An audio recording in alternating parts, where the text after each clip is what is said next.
Good afternoon and welcome back to another retro stream. This time we'll be playing a title called Safecracker, not to be confused with the game of the same name from 2006. It's not the most noteworthy of titles, it's just a simple puzzle game with very little plot. But it's one of my favorites though because it's one of the few puzzle games that could be potentially replicated in real life. Now before we get started though, I do need to get something out of the way. I actually literally threw this together at the last minute. In the manual of this game is a comic strip made by the authors to set up what we'll be doing. Now I was going to read it, but I ran out of time, so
that's our mission.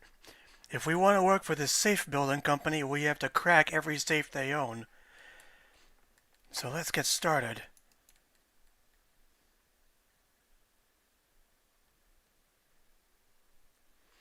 After these slides will be the best intro to any game ever.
So here we have a volume control, just like the first two Gentleman games.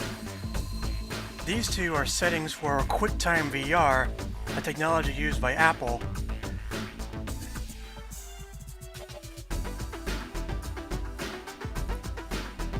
What these do is, it shows whether or not the 3D view we'll see has a bottom or not, basically. Enjoy this theme while you can, because this is going to be the last full song we'll hear for the rest of the game.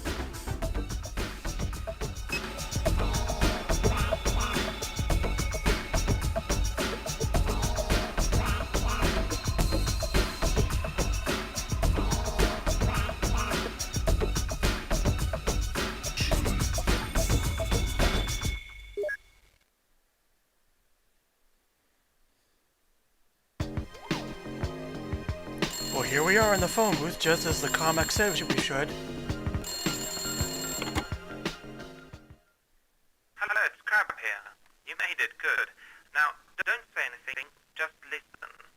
There's a patrol due in around 10 minutes, so you must try and get into the house before then. Go to the gate and open it. Then make your way up the drive to the front door.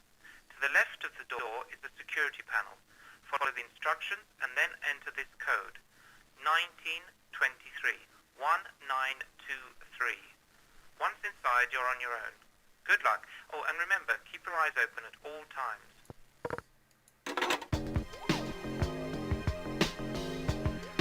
So yes, as the technology implied, QuickTime VR lets us pan around in 360 degrees.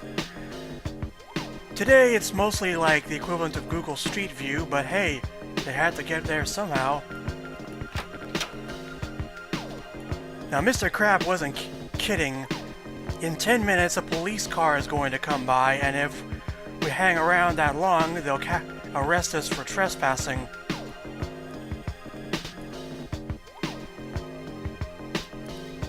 Picking which format to run was kind of a mixed bag because the Macintosh doesn't quite have this stuttering, but it has other problems with the game itself, which this Windows version doesn't have. So to get in, we first have to get through this padlock.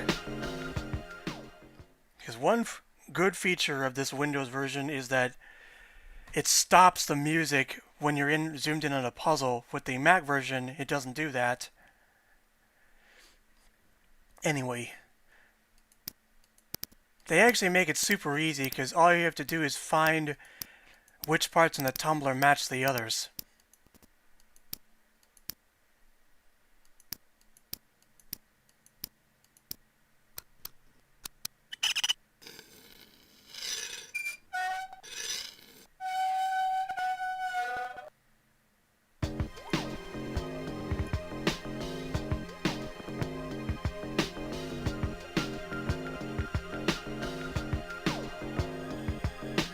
Interesting place for an office.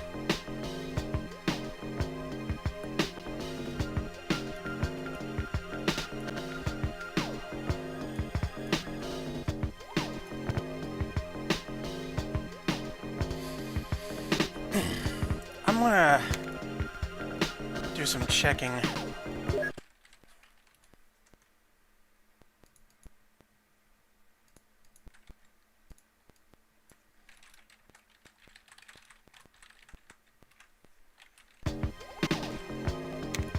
I'm gonna close this and reopen it and see if I can make the stuttering stop.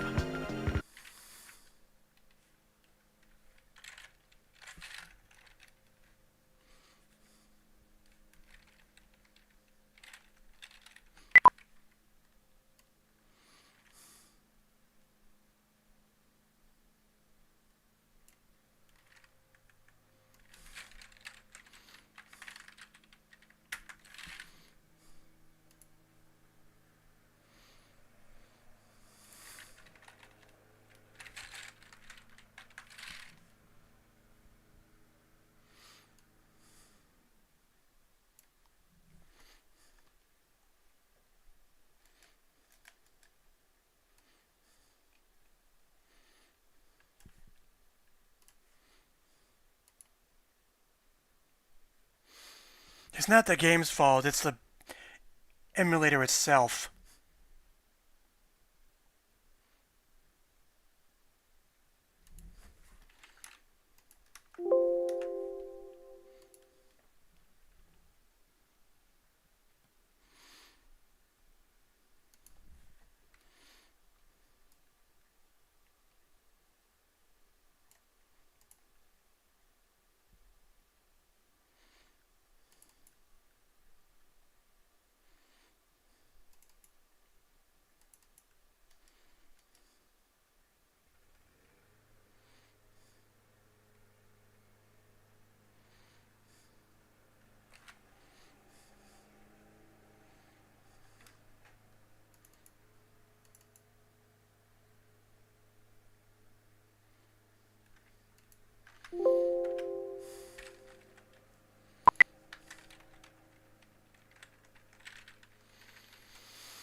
I've given this all the cycles it can use.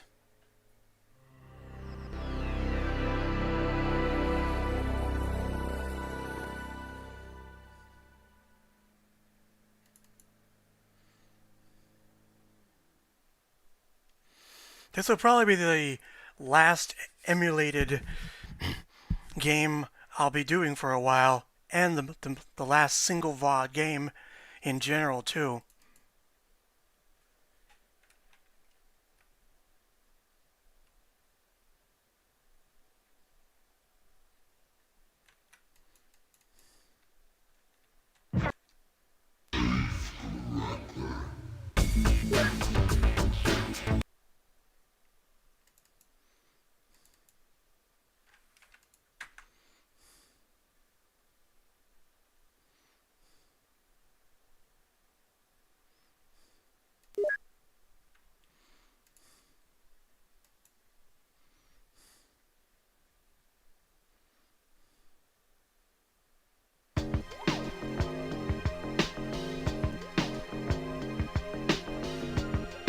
Alright.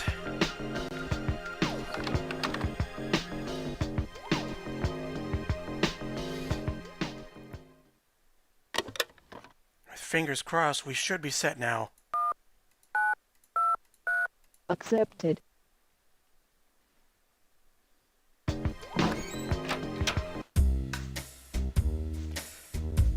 Alright.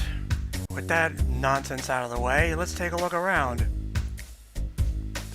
One feature of this HUD is that not only can we pick items up, but we can also rotate them for different angles.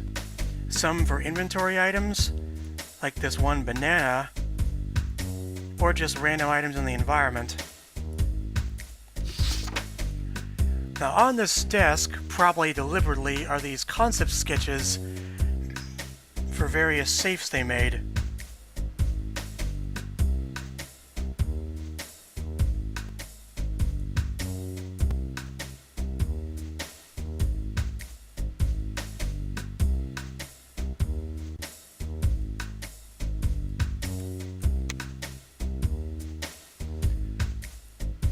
And for a bit of to start the learning curve, the two safes in here are possibly the easiest in the whole game. But before we go twiddling, let's look around a little more.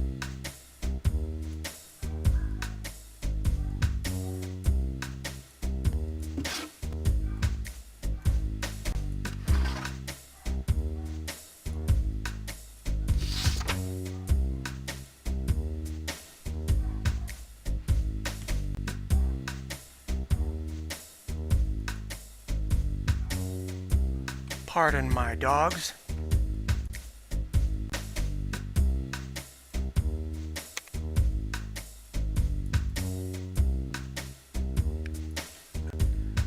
Well, a mid-90s Macintosh. And oh yes, if you press Control or Shift, you can also zoom in and out as well.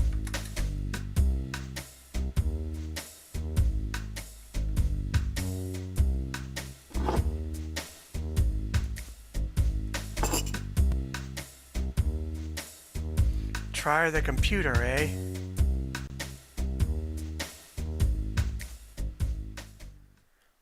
Yes, it said so on the menu.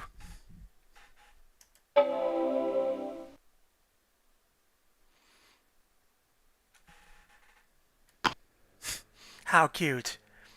The developers put their own clone of Minesweeper in here. I actually won this a couple of times.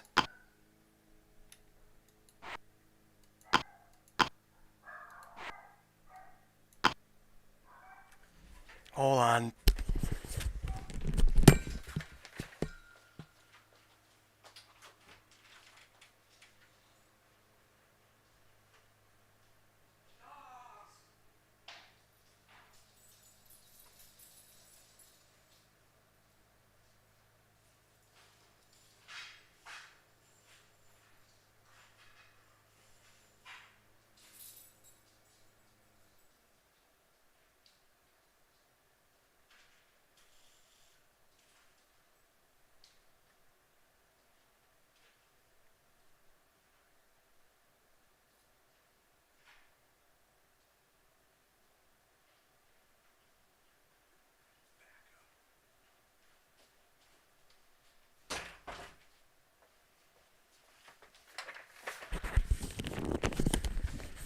next in the parade of constant interruptions. Oh, when you look closely up here, this is a Swedish Macintosh. Even though we're in London, the developers behind this Daydream software actually were Swedish.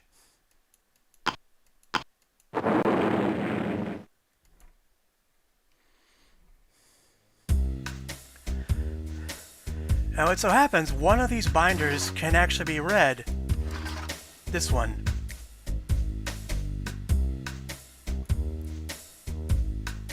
So this is sort of a getting started guide they left for us.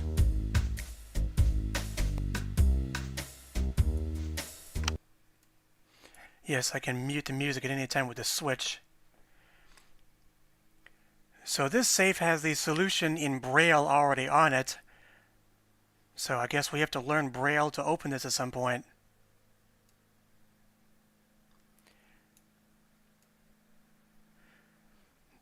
This S1 safe, it literally tells you what the combination is based on trial and error.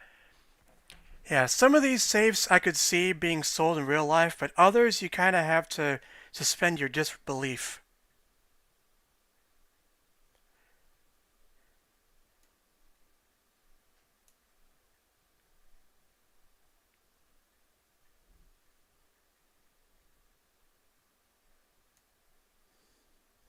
Now this is really important. This binder has a copy of the house's blueprints in it. We can't take it with us, so all we can do is memorize it. Now this game is non-linear, but some of the safes require you to have items to unlock them that you won't have right away. So I find the best solution, at least in the strategy guide, is we'll be going in a counterclockwise circle around this floor before going upwards. And this indicator will tell us which room we're in, along with what it is.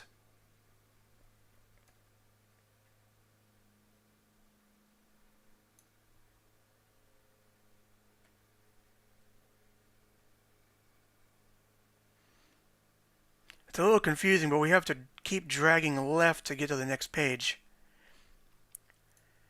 Now it looks like this, some of these pages are showing where secret rooms are, but I'm sure it'll be more complicated to find out how to open them.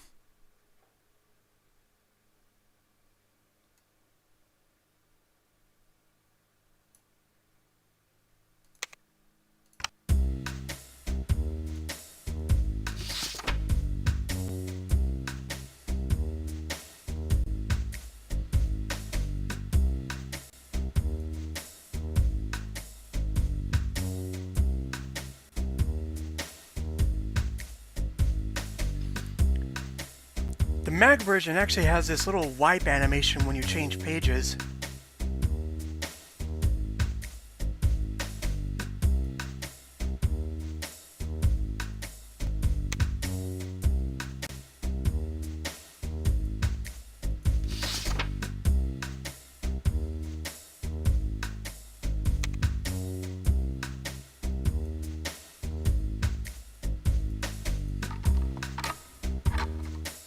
What's this, a calculator or a receipt printer?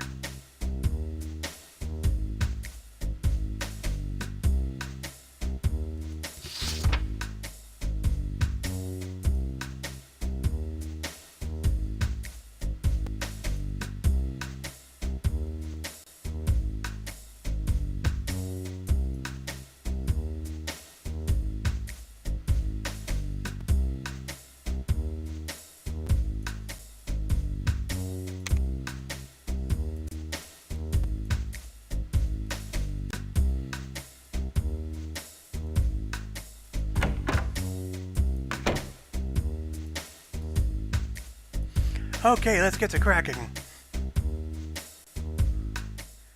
And they really do make this easy. So solid light means it's correct. Flashing means we're close to correct.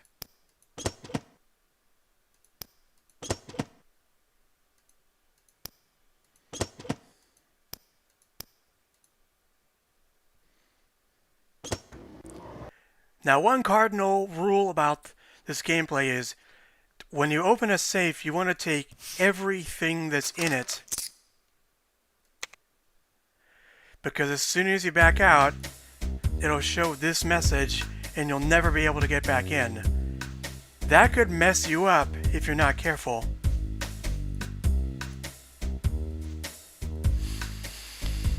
And this one, oh man.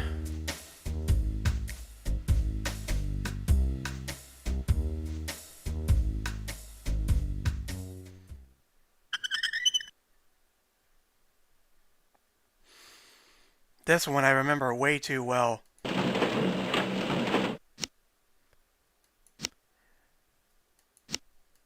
Another freaking slide puzzle. Thankfully, the strategy guide I ordered way back actually has a cheat for this. Just hold down the Alt or Option key and click the handle.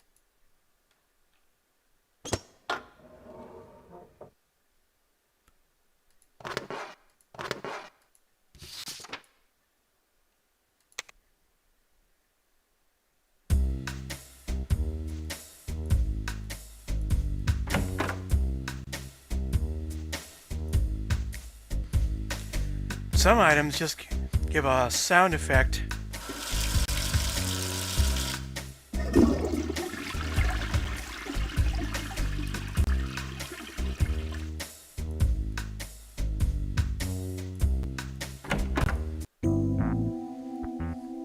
Alright, next.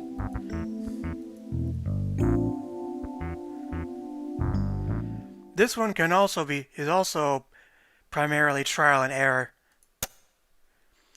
You have 8 switches, and there's an invisible path to trace as to which ones stay on.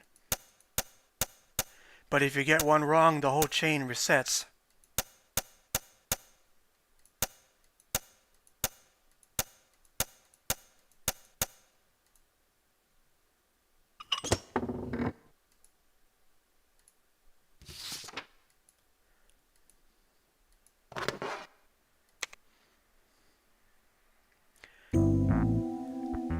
Now, I've never been to the UK, but I gotta ask, do people there still use lever lock keys like this?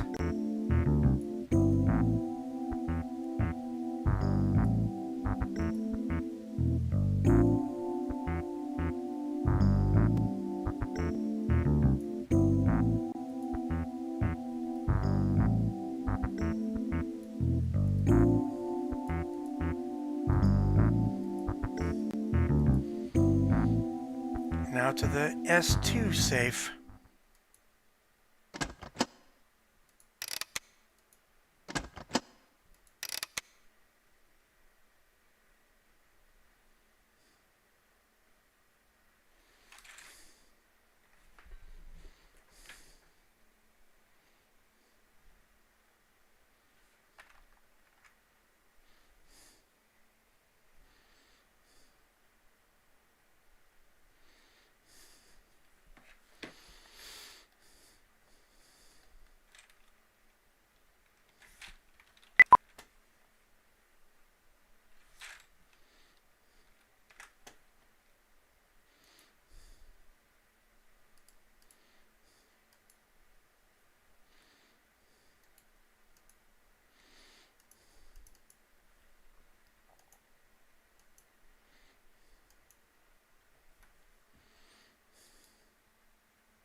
Crank? Okay. And over here, for a bit of world building, is a catalog about this company. But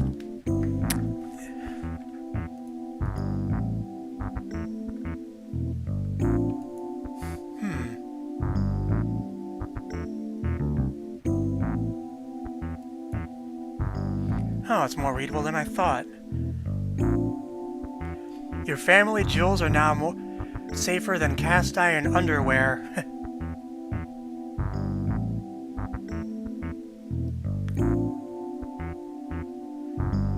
Happy hunting and mind your fingers in the zip.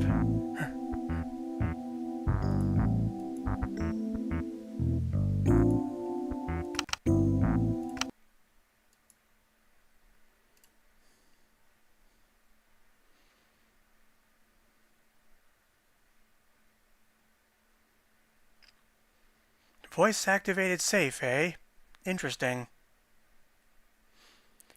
Mr. Petheridge, that was the person in the comic who brought us up to Jerry's office.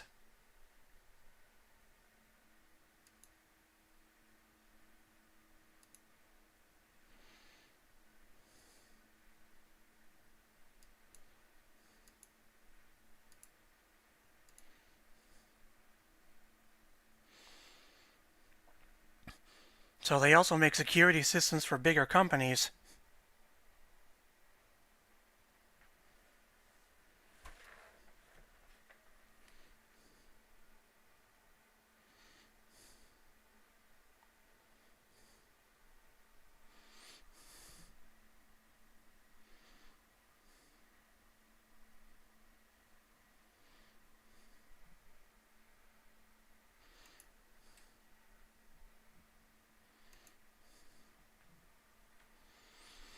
Yeah, that's a good question. How much do these things cost?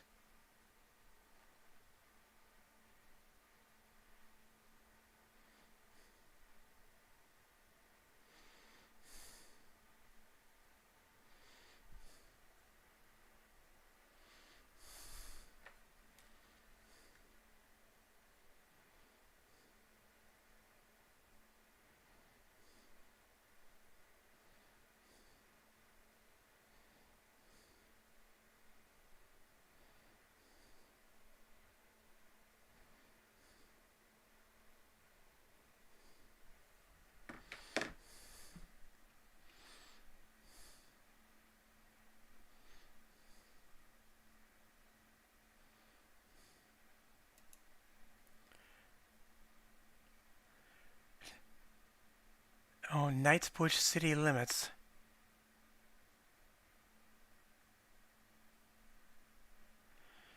So there's tea in the pot and a biscuit with your name on it, but not the chocolate one, because that's mine.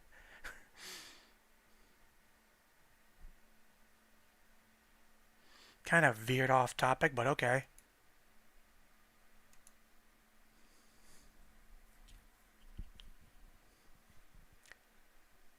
Oh wait, it says here, you can even draw your own and we'll bring them in.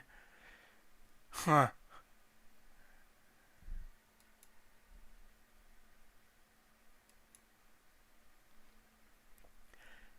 Key safe from 1958 and a slide safe from 1968.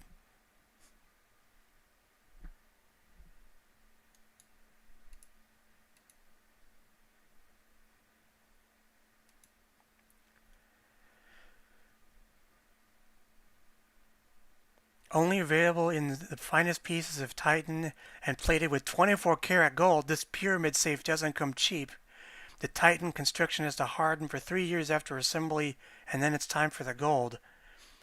Which, how much this costs? Would anyone really want this?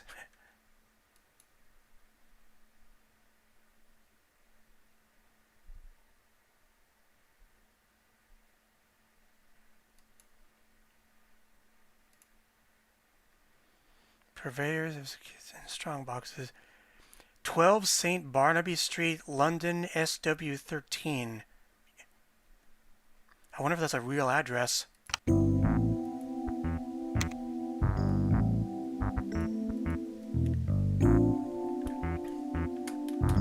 I'm going to skip this one for now because there's actually a clue related to it.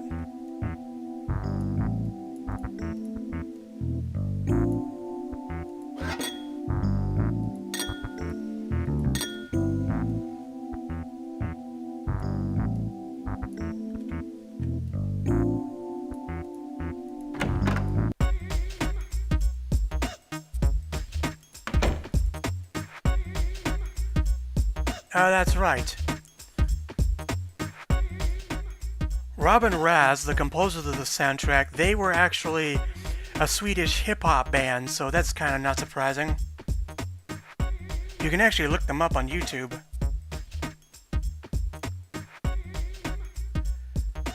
Wow, that's one heck of a desk. I want a setup like this.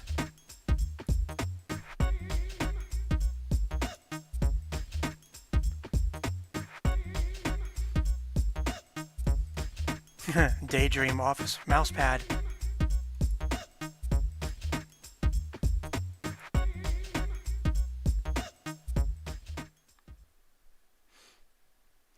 Lurwitzer instead of Wurlitzer.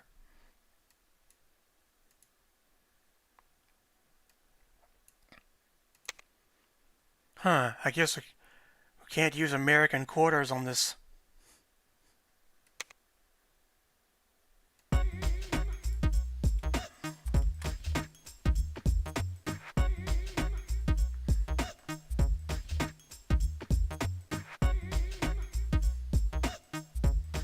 Dang, I want this poster.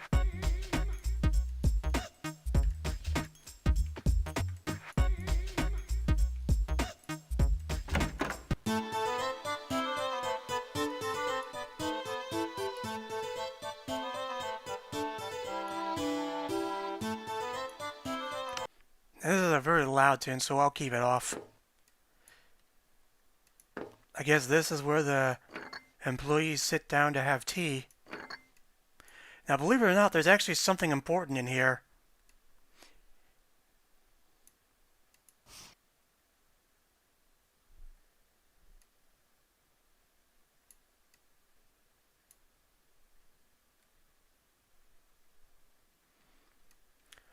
Unfortunately, I can't read most of this text. The semaphore alphabet. Normally this would mean message end.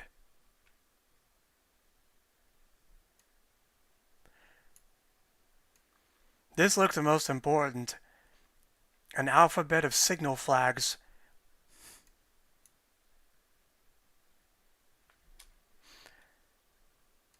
I wouldn't be surprised if someone used that for a safe combination.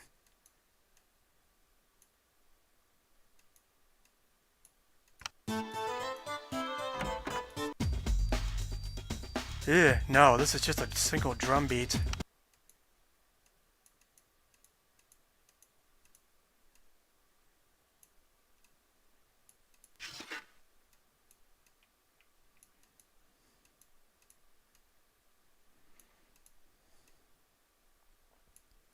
Hey, that's not a Mac. That's an SGI Indigo graphics workstation. And we can use it.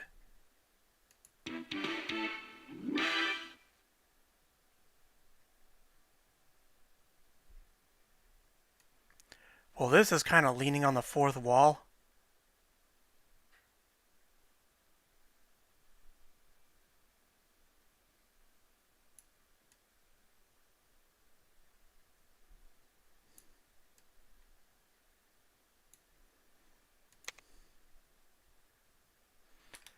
Silicon graphics, man, they were amazing back then.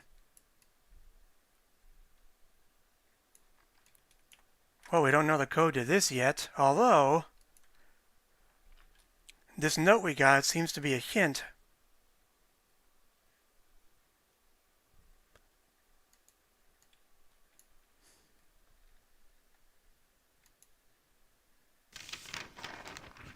Now this looks like they must have left this out here on purpose as a clue to another safe.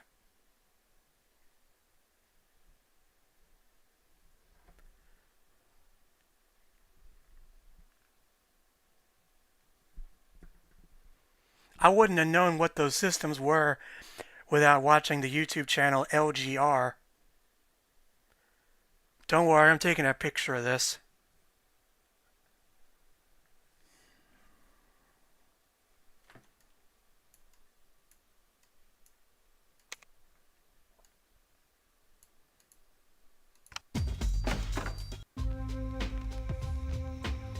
So this room's like a central hub for the right side of the first floor.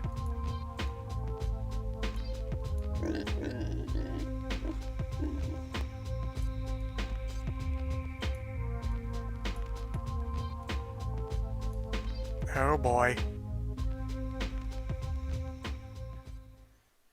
Yeah, this is not something you can brute force.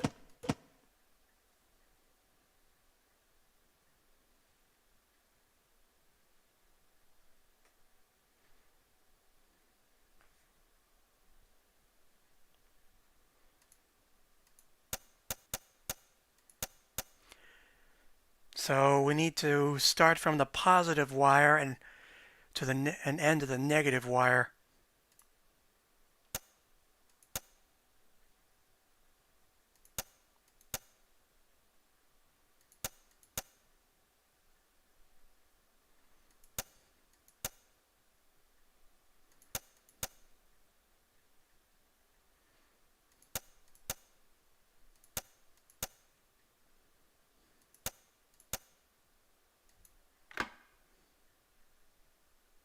Oh, there was supposed to be sound there. I guess I clicked too fast.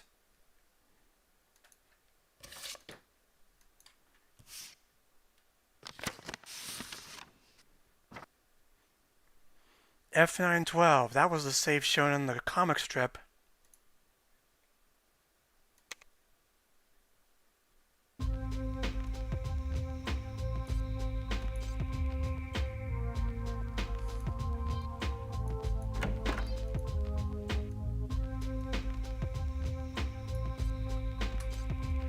A-gain and A-gain carbon paper.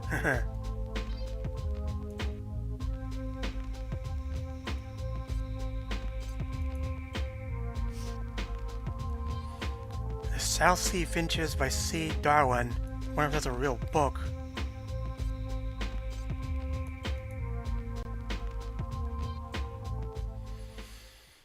Well, this is surprisingly mundane.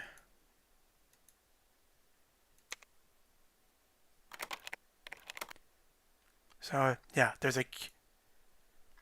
every major key is linked to a certain room and tagged as such.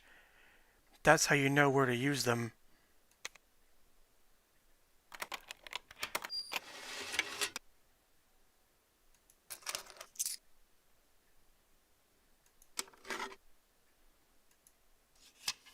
Filing cabinet, room 9, lock bust.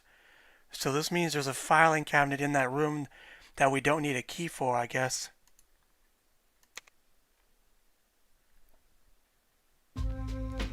And out of that box, we got two different types of coins. The modern English 50 pence coin and some really old 1943 3 pence coins.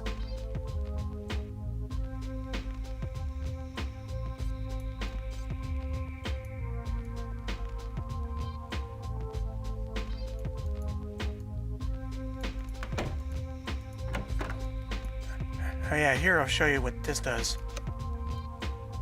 It basically just means you can pan all the way down, or that the angle is more accurate.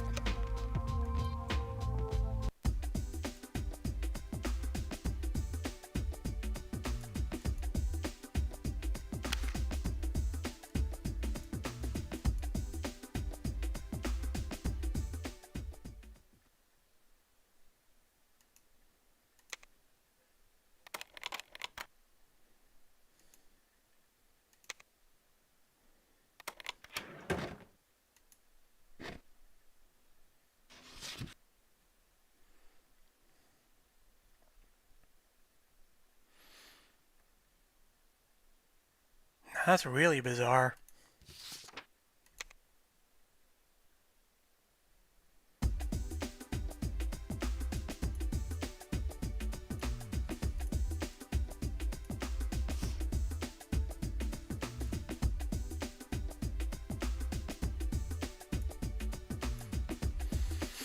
uh, real geometry concepts.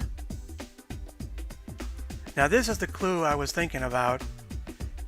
That safe I glossed over uses the Pascal probability triangle, so I'm sure this is the code we need to enter, where the center of every value is equal to the sum from the numbers above.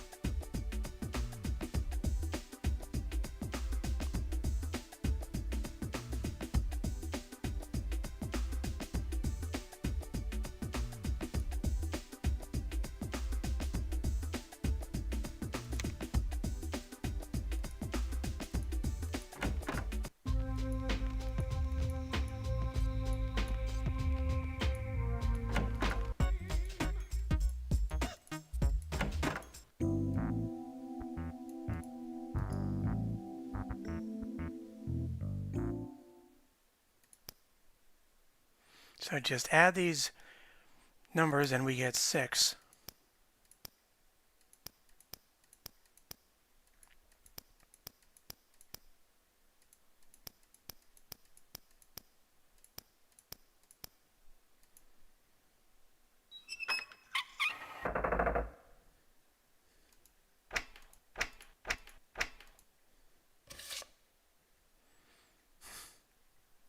Interesting.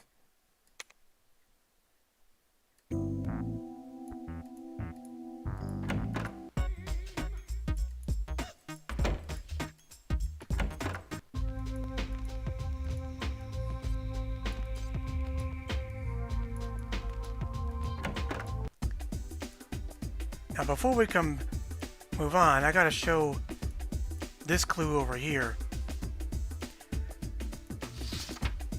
Very quickly, there's going to be a puzzle involving temperatures, and there's actually 2 ways to solve them, I recently learned. The hard way is to convert Celsius to these other values using these formulas, although Kelvin doesn't really have a degree marker. But the easy way, if you look at this graph, is to convert the max value of Celsius to the equal value of Fahrenheit or Kelvin right here.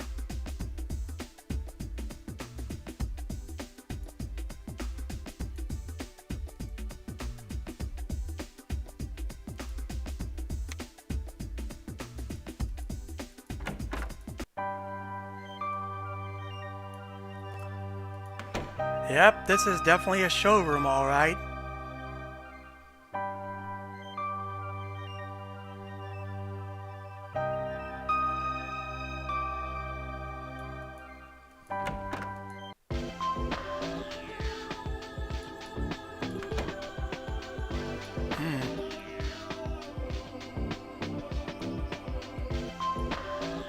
I don't like this tune. Huh. It's an age-old microwave.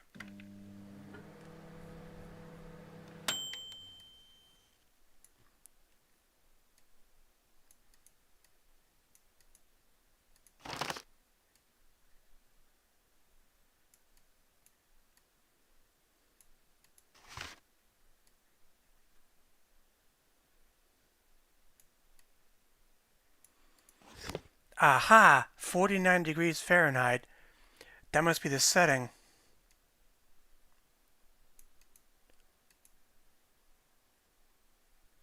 So, calibrate first, then set temp.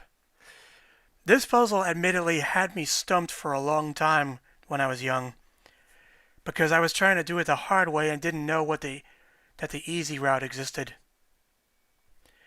So what you do is use these fill buttons and set them to the max values for each temperature that we saw in the chart.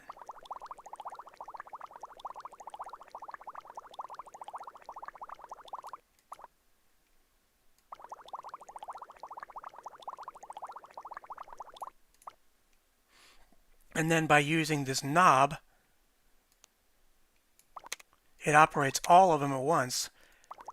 So now that it's on 49, they should be on the respective temperatures.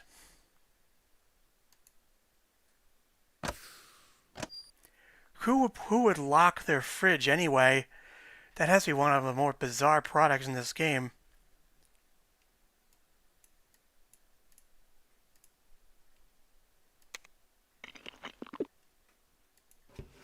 Jackpot.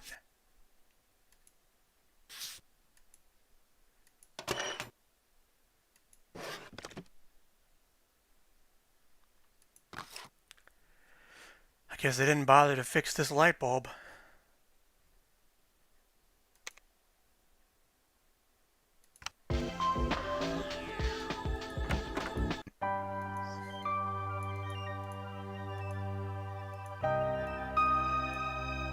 As a fact, that block key actually goes here. This was actually hinted in one of the drawings.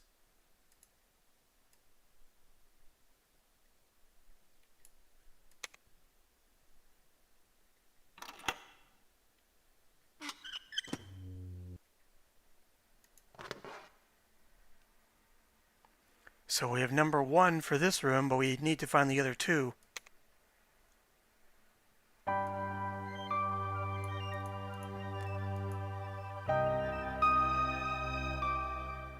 Now this one's kind of tricky because when we click one of these, it lights up the other 2.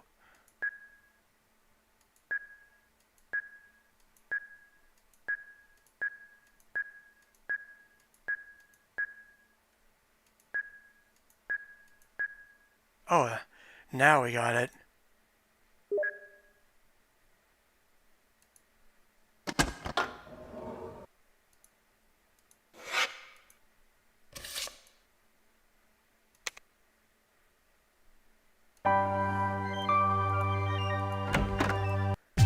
Oh yes, this room has my favorite track in the game.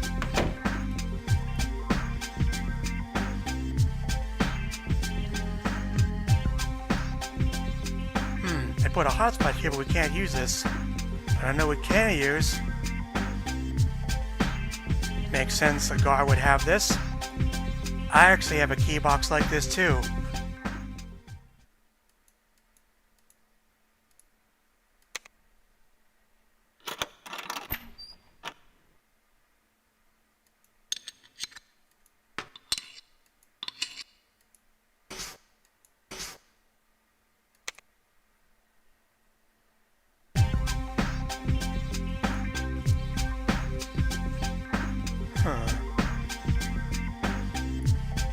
Wait a minute, what's this?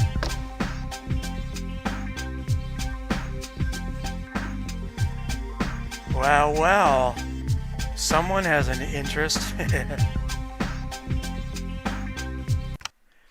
Lock me up and throw the key away. My life with Jerry.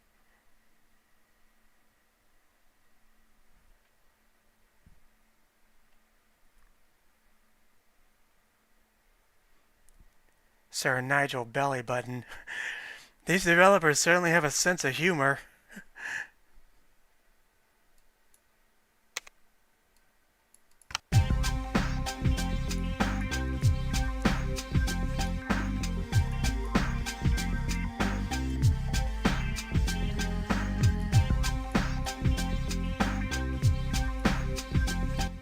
Now, 2 things about this area. Behind this wall is room 10 that was listed on the map, but there's no door for it. So we probably have to find a way around. Oh, and according to the strategy guide, the figure in this picture with the sunglasses is actually Jan Fiersen Broberg, one of the developers.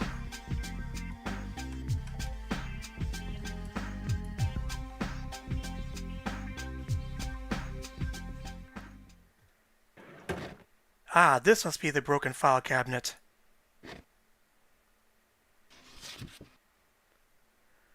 A hand dryer safe, eh?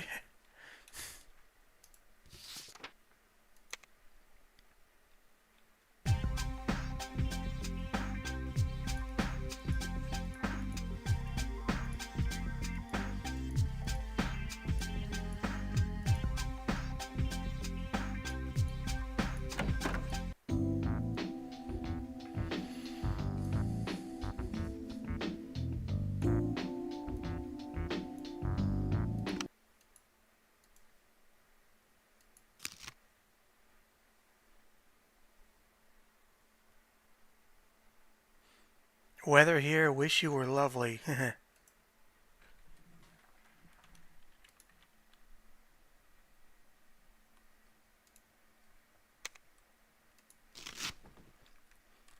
So the complaints about the difficulty of the stairs to the cellar, it's been decided to rebuild the whole of the entrance as well as the showroom kitchen.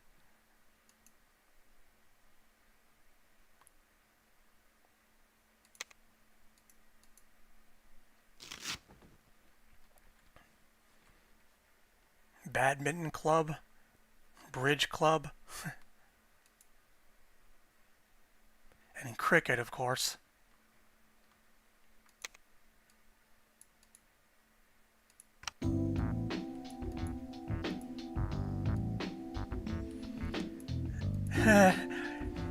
Yeah, sorry the stream hasn't been going quite as smoothly, but I'll be right back.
Alright, I'm back. Restroom break.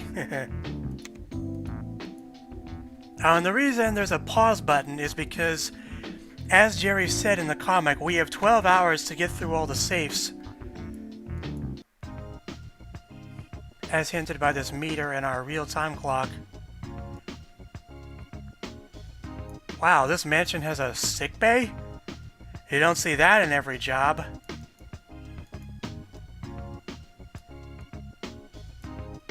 Save your back.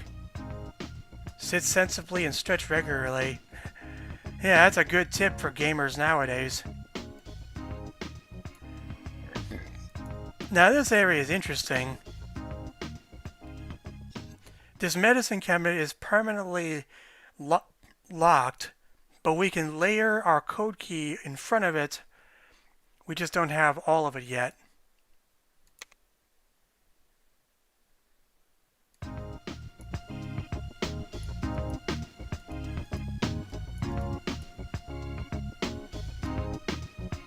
Now down here, if I can reach it,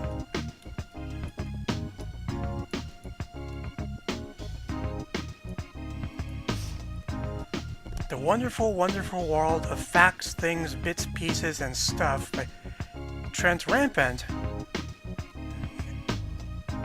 Really smutty places I have been.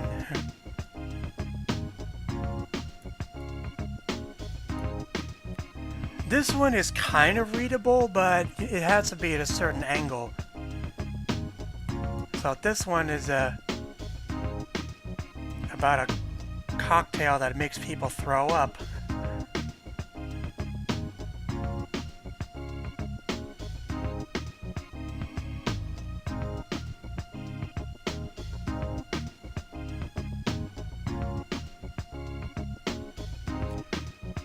Wait.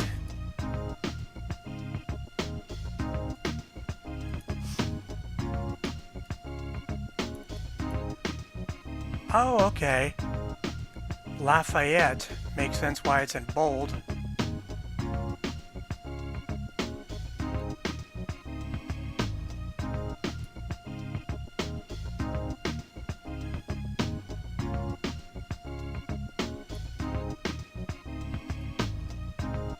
very dangerous orchid, and the Lady of the Lake, who, if I remember right, was the figure who gave King Arthur the Excalibur. Of course, here it's taking the piss out of it, talking about how its place was bulldozed for a cafe complex.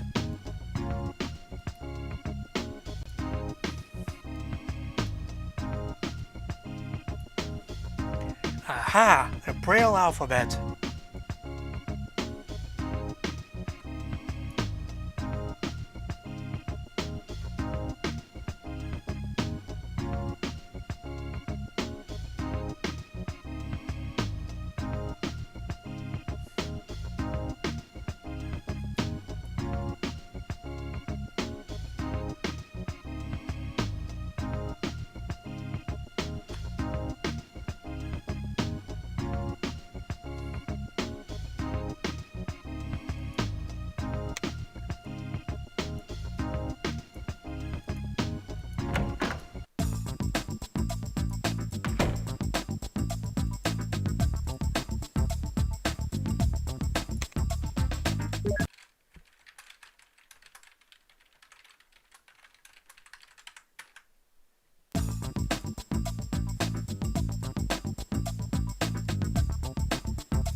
And there's a catalog again. Well, as it happens, this is actually a clue. The safe is triggered by the voice of any person is programmed to accept. And the default phrase to say is the subject's name.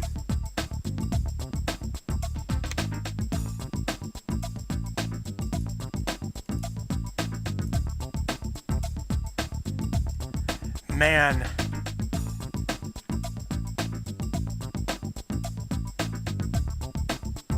These are the kind of Apple PCs I grew up with.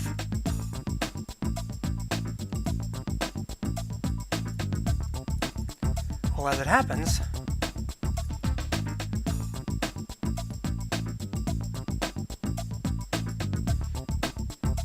we can actually search Mr. Petherbridge's desk.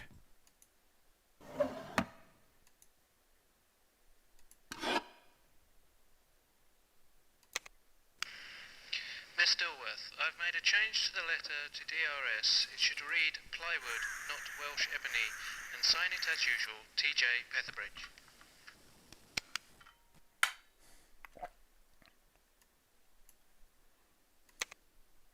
Well, that might come in handy.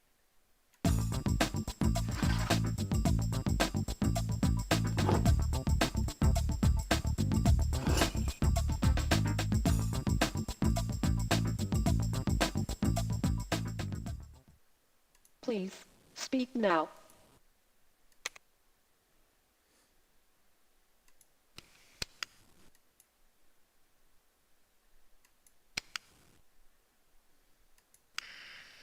Miss Dilworth, I've made a change to the letter to DRS. It should read plywood, not Welsh ebony, and sign it as usual, TJ Petherbridge. You may open the safe now.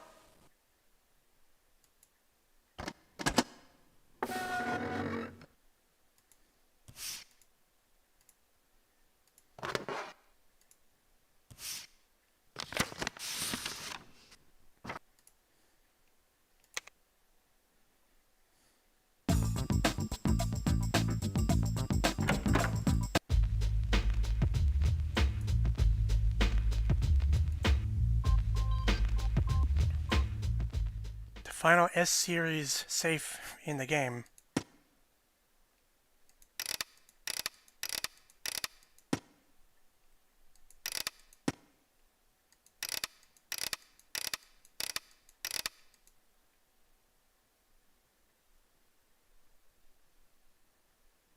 Okay, I think it just lagged so much that it skipped the video.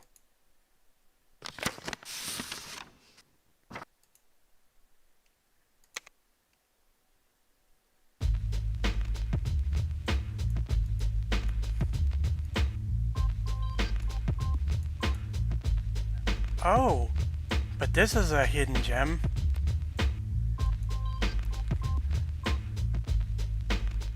A Mac we can actually use. I can tell right away that this is System 7.5.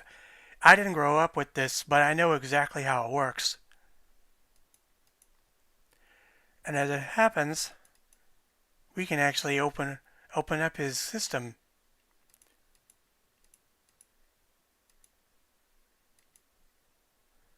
And the only folder we can touch right now is games. Let's see what they are. And yes, I have to double click.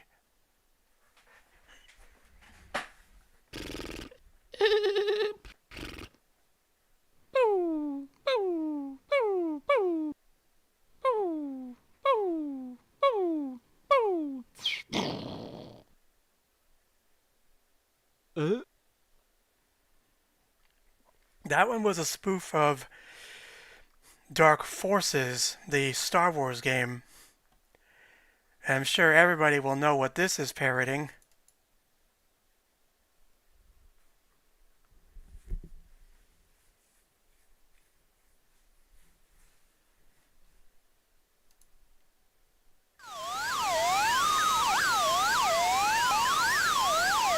Who am I? Here we are, but who are we?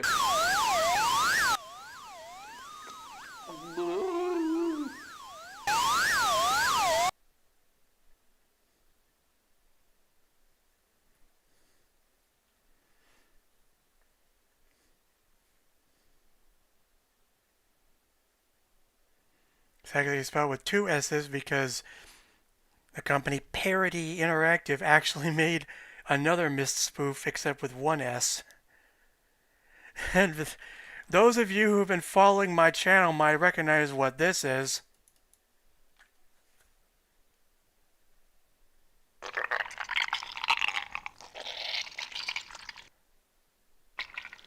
Oh no, oh no, I can't move. Put in CD number 12. Quick, quick, oh it's too late.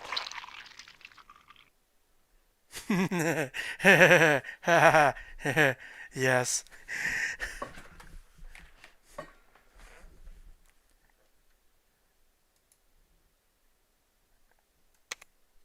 Now you guys know where it came from.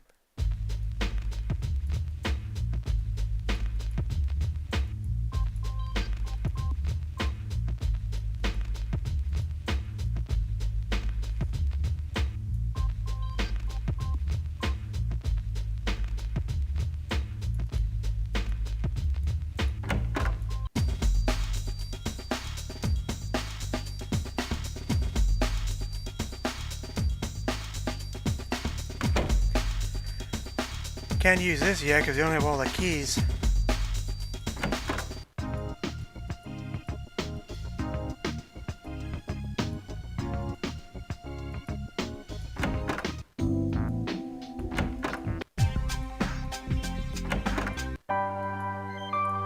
So now that we have the Braille alphabets, we can get to cracking this.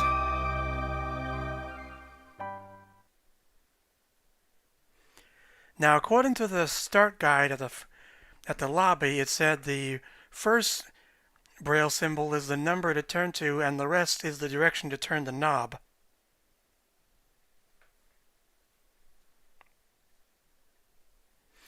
So the first one is actually...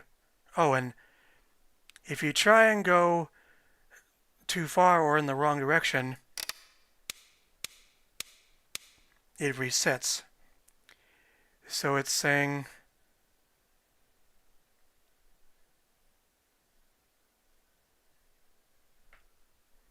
right one, which means I have to do a complete circle clockwise.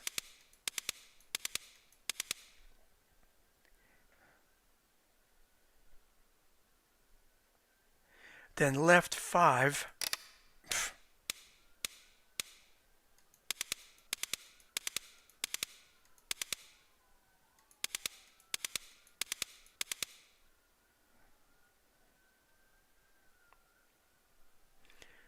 Then right 4. and left 2.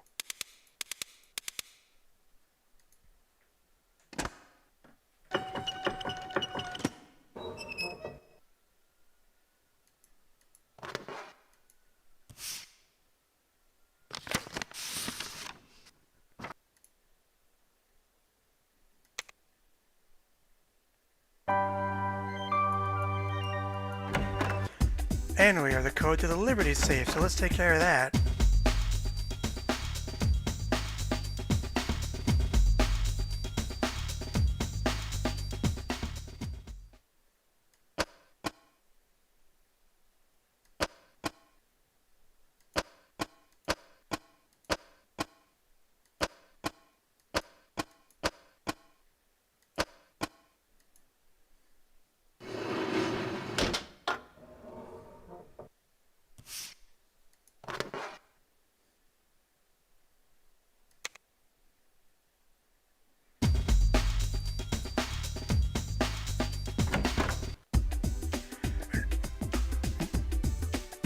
Now I'm gonna save here because sometimes a glitch can happen where your item gets used but it doesn't actually appear in the safe.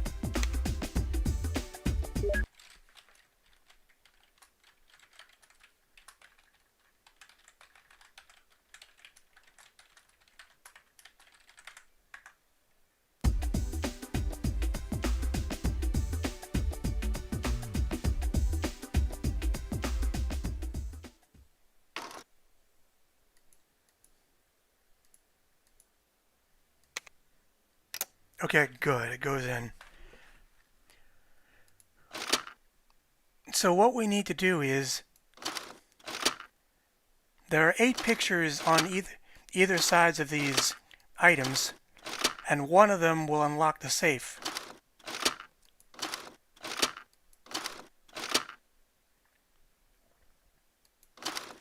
Man, if I wanted to buy a safe from this company, I'd pick this one.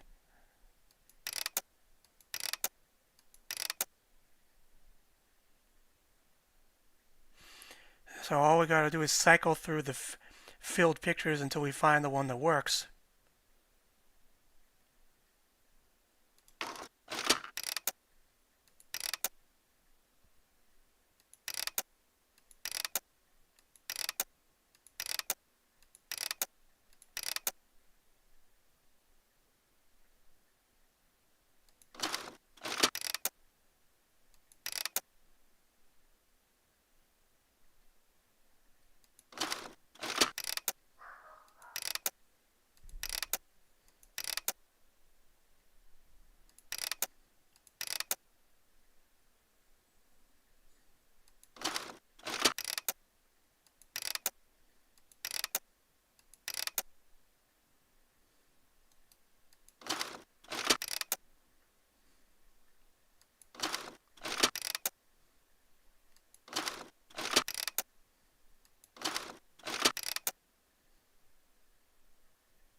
Now we can get to unlocking these key safes.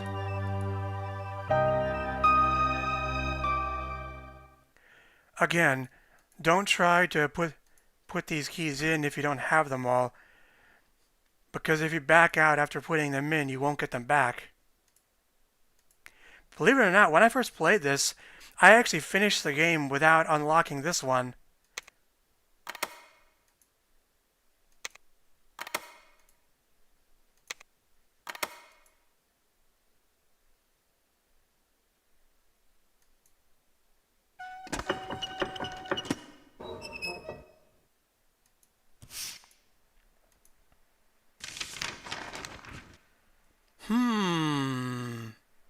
Interesting.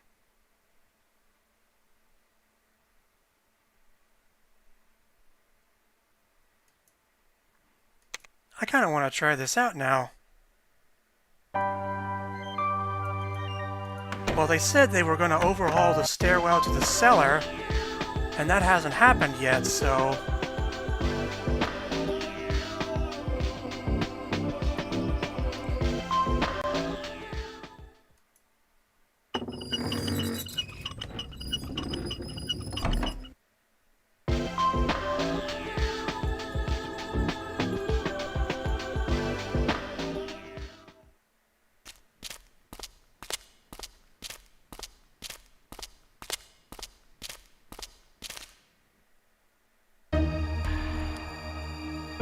Now I'm going to explore this later because there's a clue to one puzzle that I know is down here that I want to get to immediately so we don't have to come back to the first floor.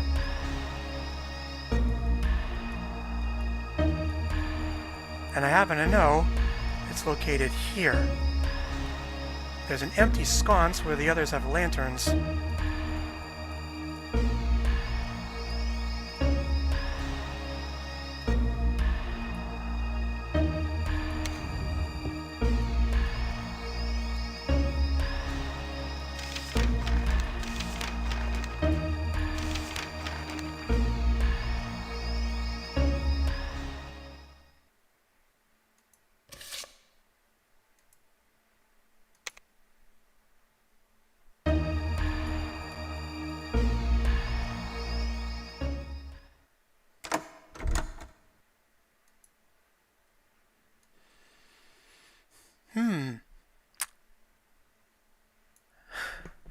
Here's a pop culture quiz for you. How many of you recognize the artists and the names of these songs here?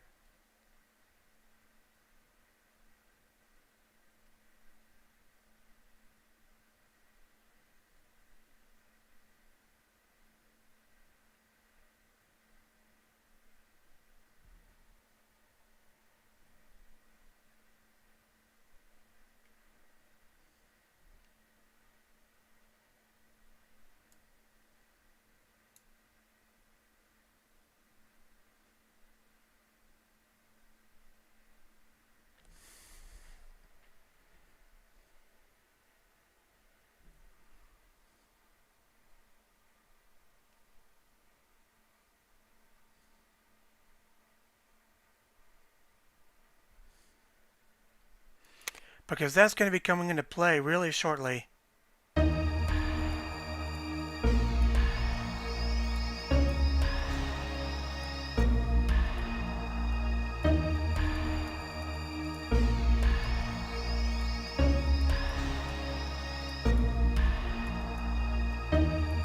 Believe it or not, we're actually halfway through with the game already.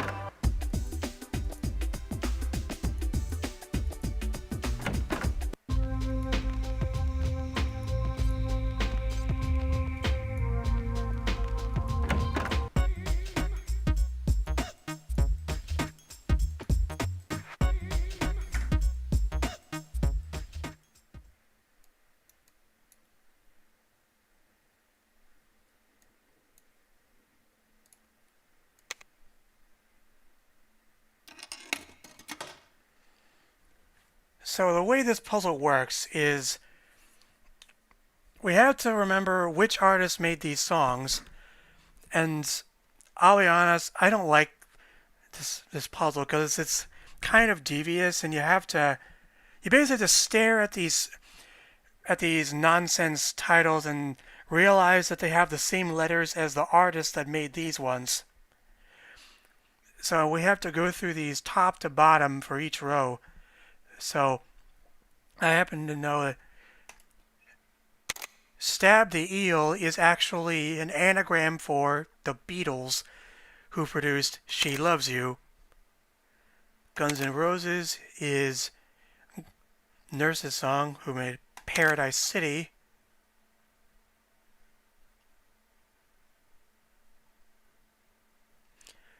Moles Can Hijack is Michael Jackson.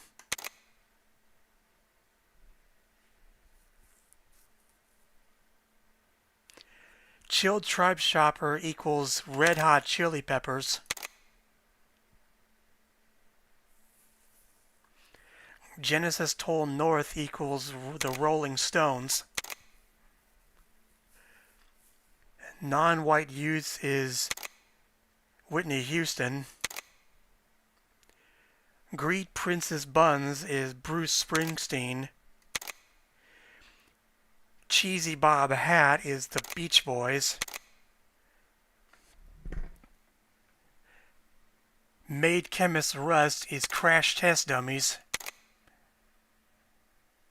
Yes Sal Viper is Elvis Presley.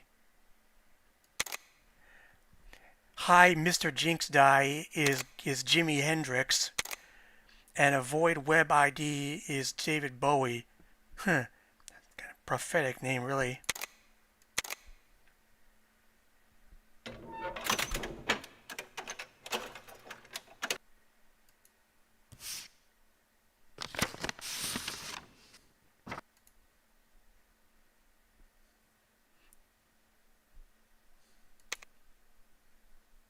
I wonder if this could actually play music too.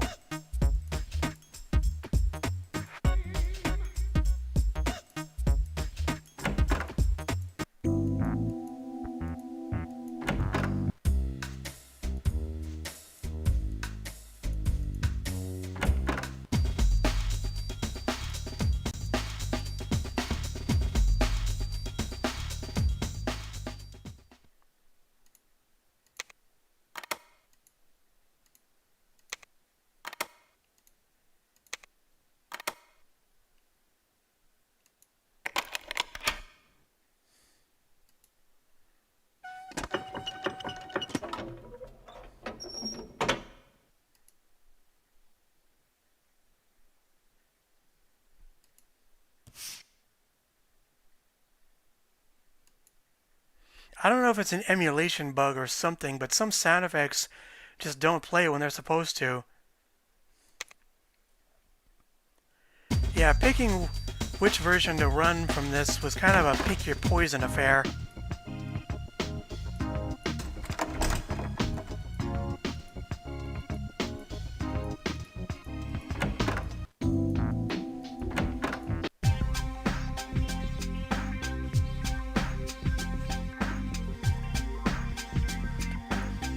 Oh, whoops. Believe it or not, we're all done with the first floor, except for 2 areas.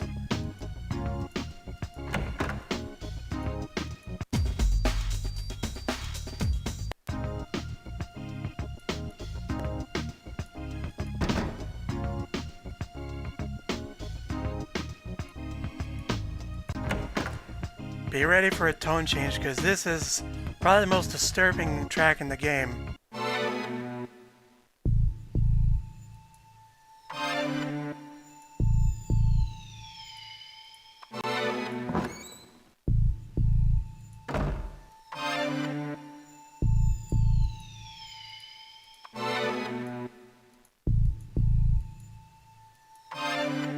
So we can't go up to the second floor using the stairs because it is after hours.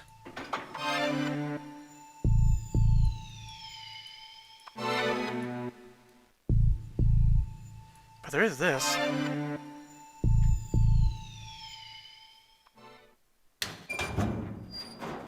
Now comes one of the more devious safes we'll see as we go up. This one is actually clever because it actually gives you the code right away. In a clue, at least. In combat, first your head, then your eyes, then your limbs will bring you victory. And now if you interpret this as numbers, your head is 1. You have 1 head, 2 eyes, and 4 limbs. So that must make the combination 1, 2, 4.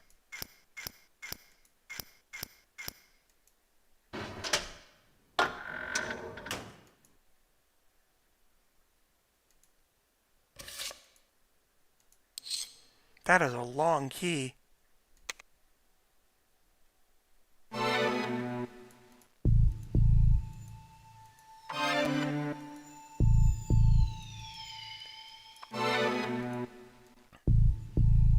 Dory, I forgot something. I'll show it on the way back. There's one room in here that I skipped over. The only public restroom besides the ones in the lobby. And the only one with his own music.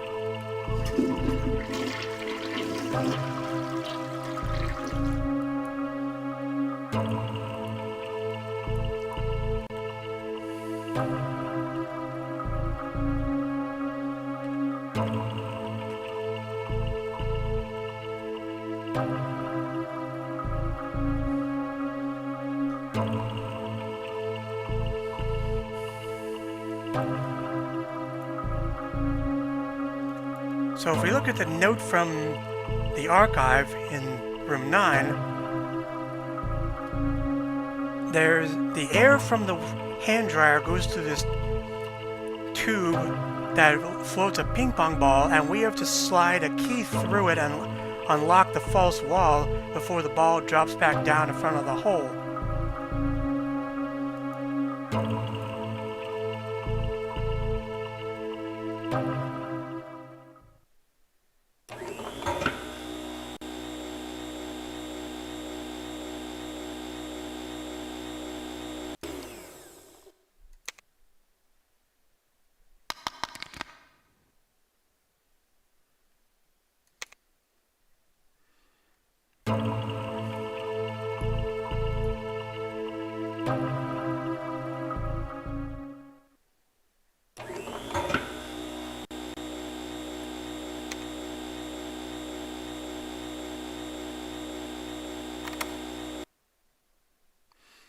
I actually have a recording of how this one's supposed to sound.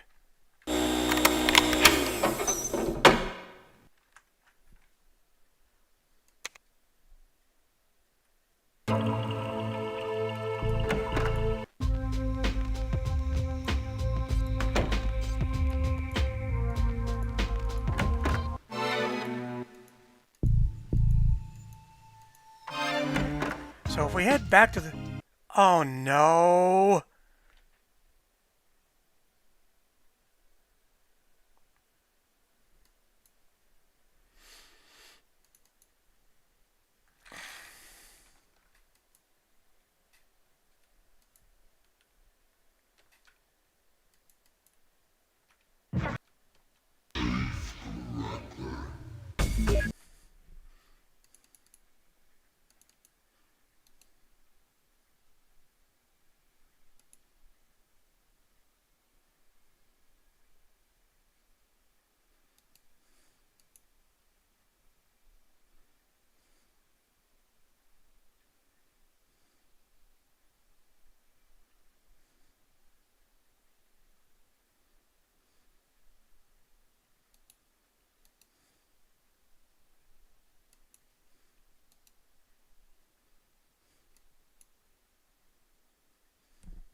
So this is a... Well, to make up for that crash, I have a bit of a roundabout way of explaining.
So what I was building up to, now that we have all the other 3 pieces of the code key, we can lay them in front of the cabinet and see that the full code to unlock the elevator is 1812.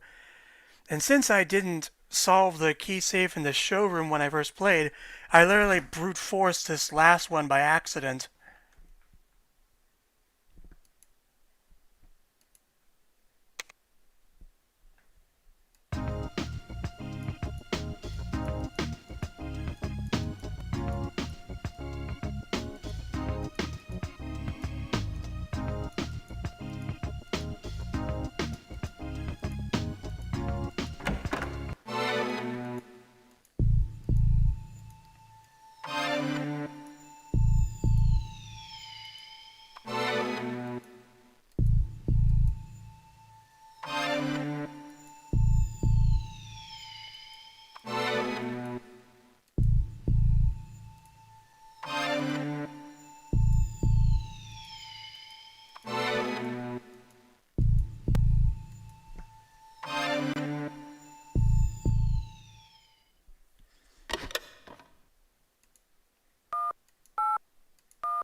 Accepted.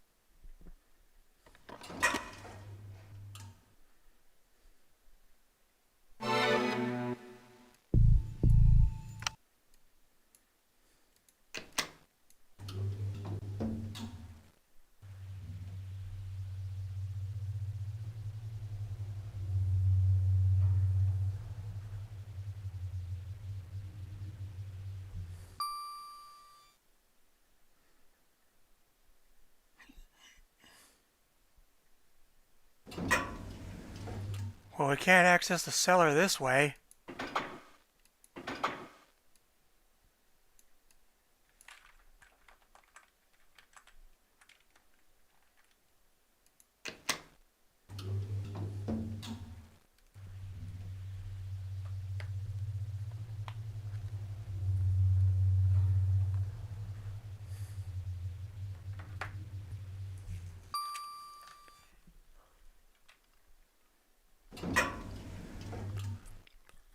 Okay, let's take a proper look around the second floor. So up here we have some decorative cannon statues, or maybe not so decorative.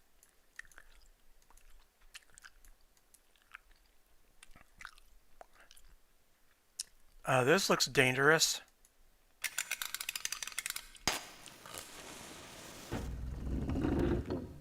Okay. All that for snackies?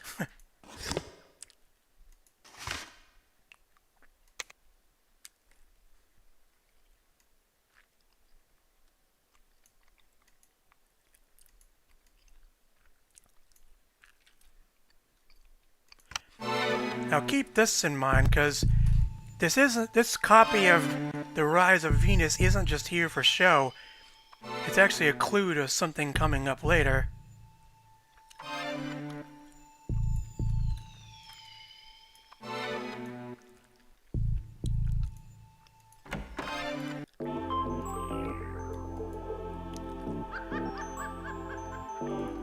Ugh. I'd best get this one out of the way. This safe has to be the most convoluted out of all of them. I honestly don't know how you're supposed to logically solve it. There's supposed to be a sequence of Ys and upside down Ys in one of the sketches in the lobby. But I think this one is really only solvable by trial and error. This is where the 3-pence coins come into play. But watch for a minor jump scare.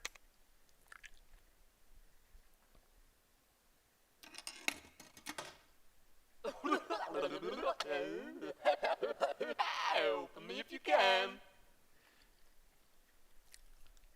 Each of these fruit buttons affect some elements of the face.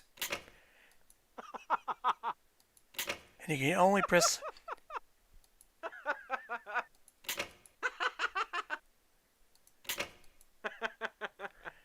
You can only press one of them at a time. As far as I know, and you can't jump from bottom to top. From what I read, the best guess is to just watch which buttons affect what part of the face and cycle between them until you have them all lined up. We basically need to set it to how it was before it freaked out.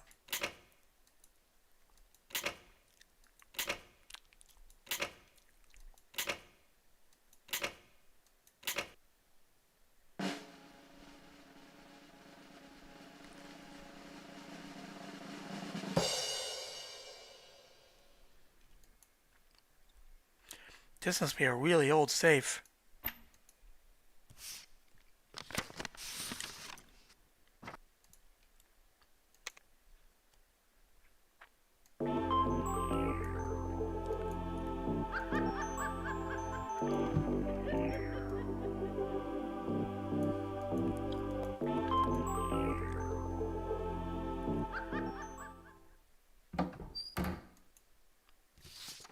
Well, that's helpful.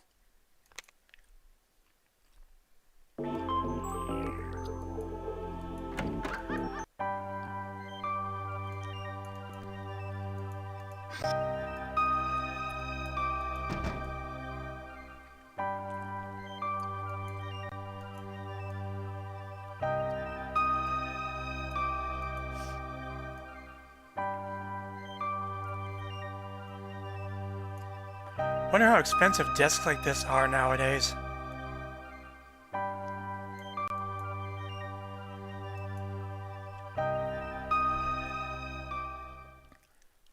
See, this is where the rise of Venus came into play, because there's variations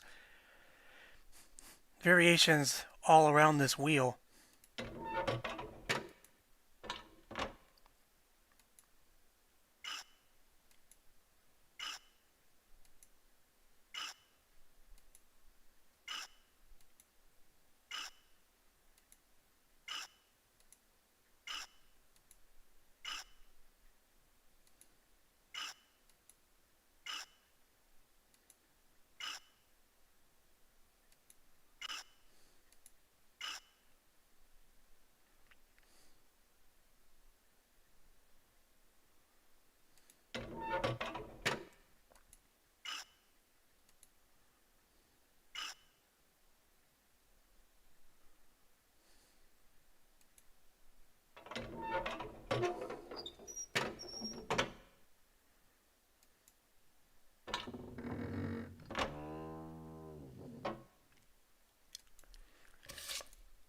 Not much variety with these saves, it seems.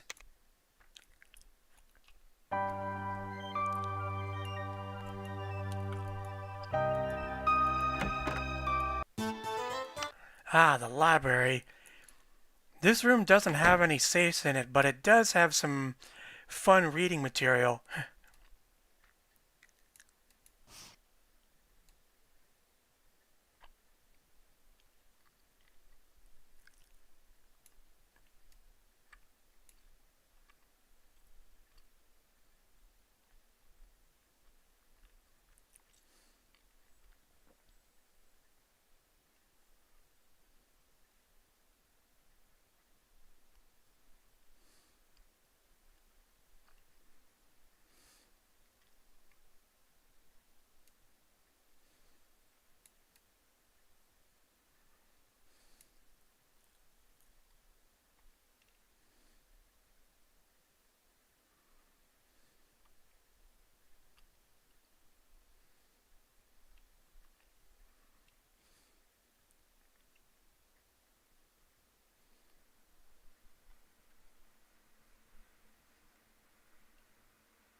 Ah, so this is what the other book was referring to.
I'm starting to see why some of the people in this company don't like this author.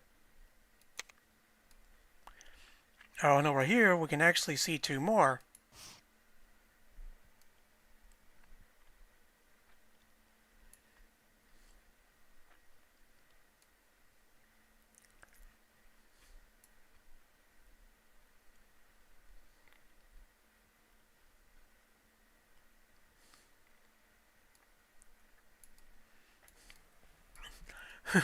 Pocket Deep Blue, reference to the machine that defeated Kasparov in the 80s.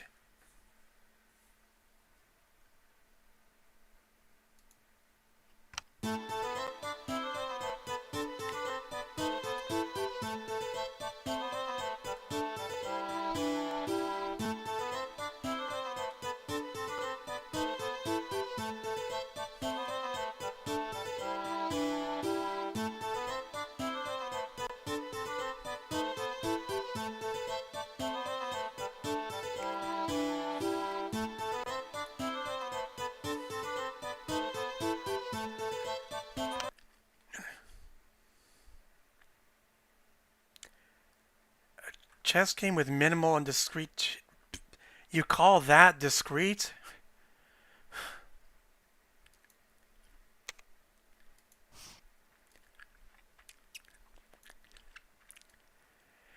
This has to be a parody of mushy romance novels.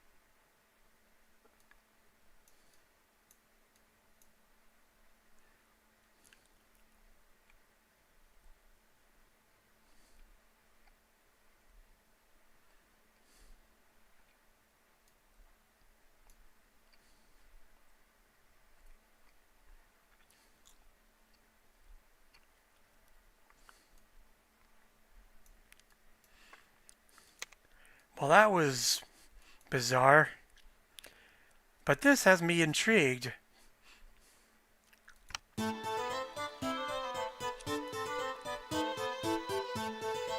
Please do not pull, huh? But this banner says pull. What could happen?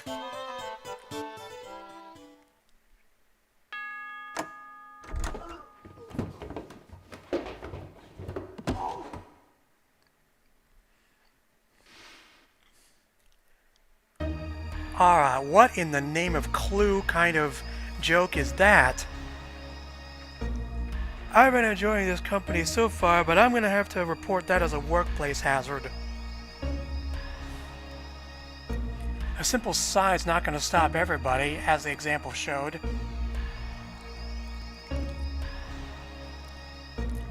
Oh, they even put a welcome mat at the end of the chute. Well, now I guess it's time to fully explore the basement. Or cellar. Let's start over here.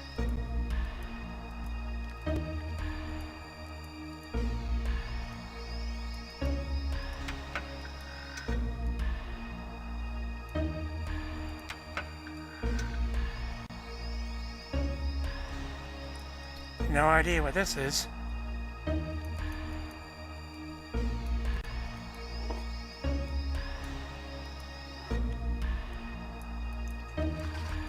Oh good, a manual. With only 2 test moments, one should be able to determine which of the 8 keys is of divergent weight. In this case, the key is heavier. Designed by left-wing philosopher and mathematician Gottfried Fitz von Schwitz in or around 1952.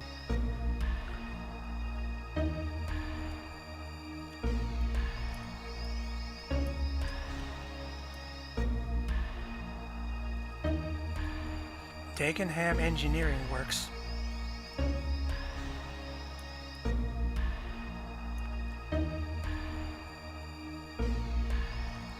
Select the keys by use of selection levers 1 through 6. Moving lever left or right will send the key in the direction. Initiate weighing of keys by pulling lever W up. Replace by pushing lever W down. Reselect and weigh again. Choose the key you think is successful by pushing relevant key button. If the choice is wrong, keys are reshuffled.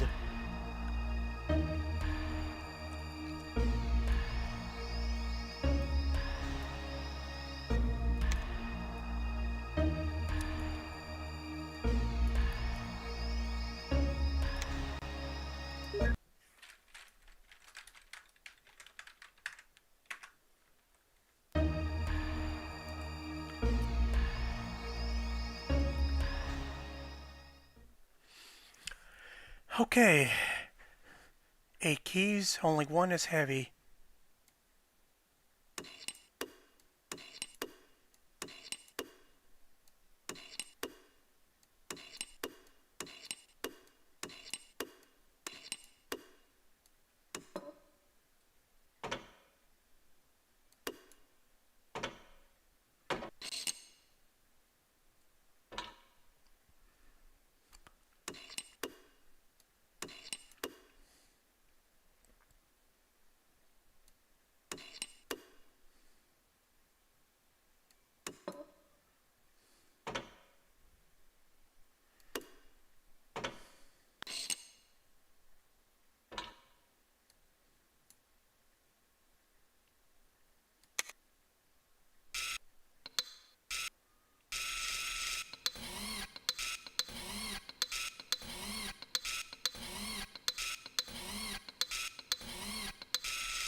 Despite what it looks like, it actually does randomize where it is.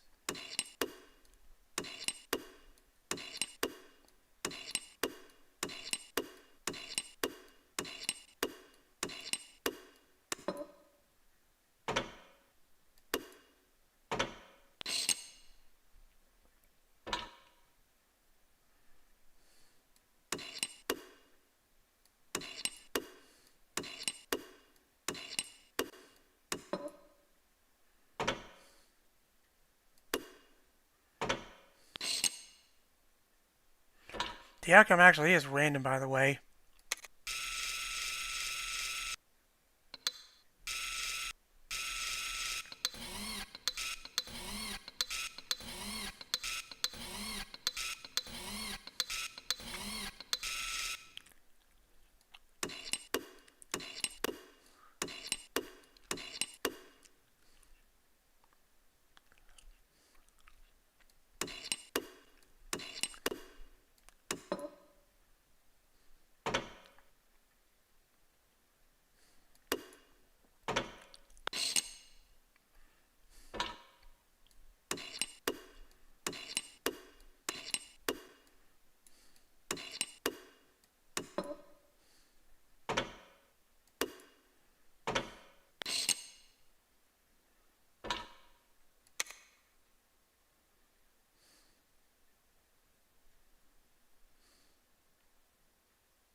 Well, looks like Crabb Sons have their own private wine cellar down here.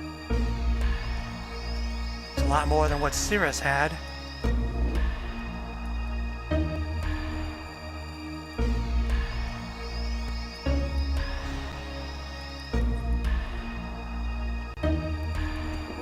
And these ones literally say, want more.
A poker dealing machine.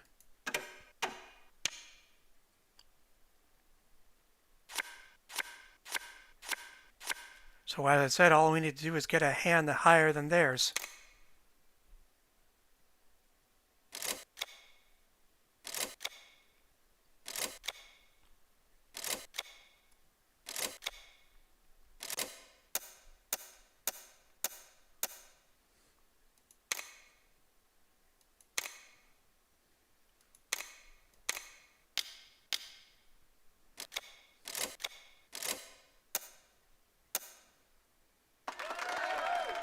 Well, that was lucky.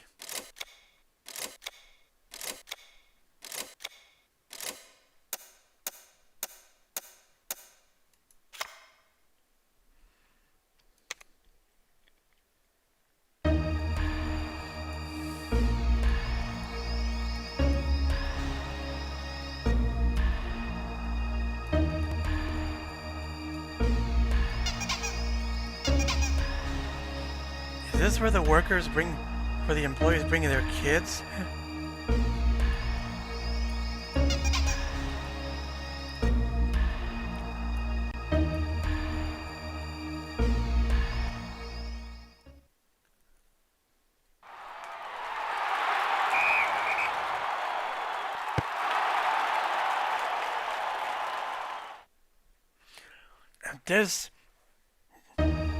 This has been the bane of many players.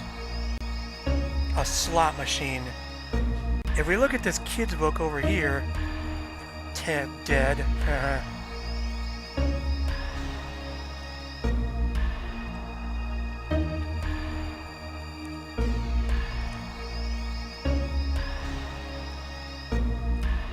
C is for lemon. Wait, that's not alphabet.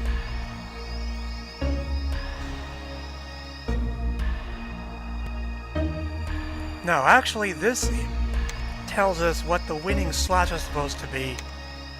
But I'm going to tell you, the odds of winning this machine are literally 9,000 to 1, according to the strategy guide.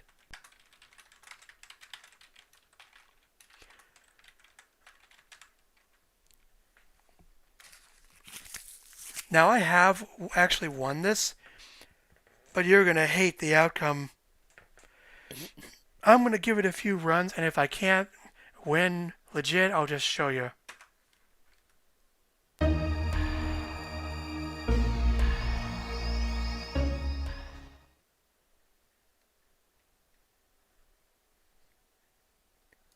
This is where the U.S. quarters come into play and why we get 2 sets from 2 different safes each.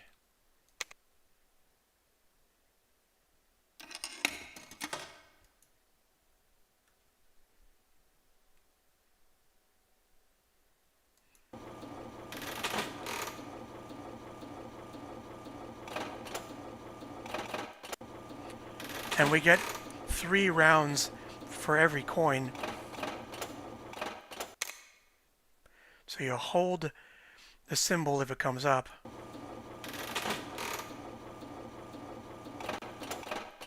Close, but not quite.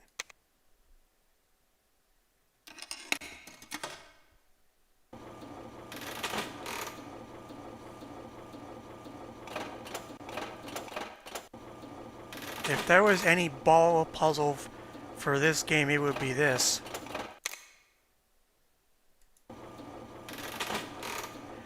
And to add insult to injury, the game doesn't tell you that this is actually optional.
You really want to know what sort of thing you can win from this? Some extra thing for the game? No. It's a jackpot for a real physical contest the developers had when they were around. But who knows what was even the prize for turning this in? And yes, that's a real address for the company. Anyway, let's move on.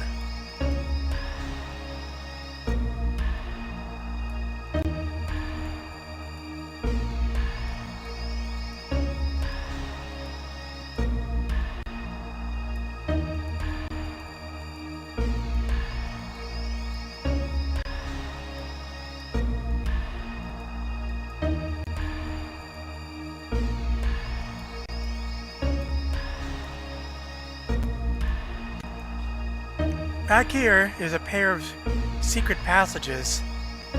The obvious one is through this door.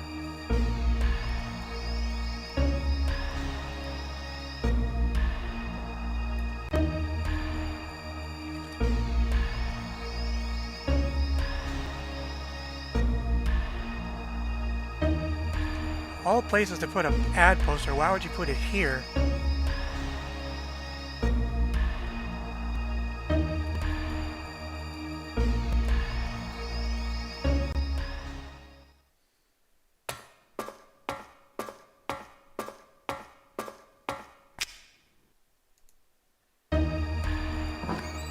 So this goes all the way back outside to the street where we started.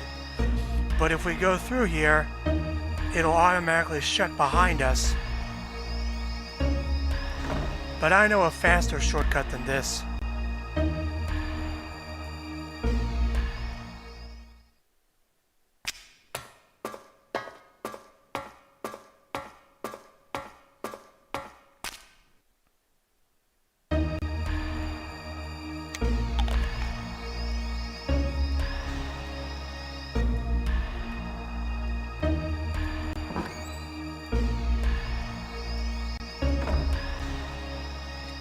Well, this should be familiar. It's the clock motor from the engineering department. The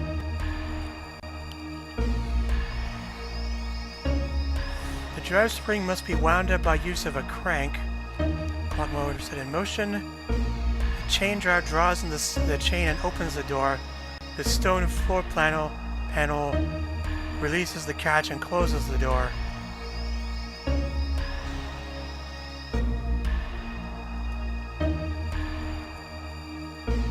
Well, now we know what to do with the crank.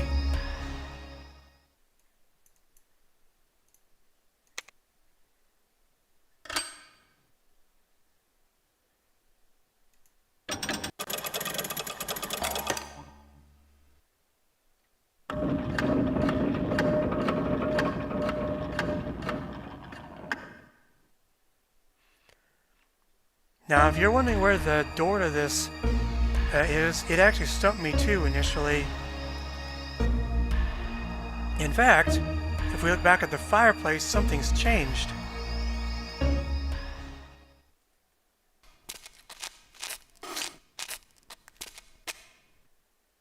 Well, as the diagram said, we stepped on a floor panel that released the chain and shut the door behind us. But this is where we wanted to go, because this will take us back to the second floor.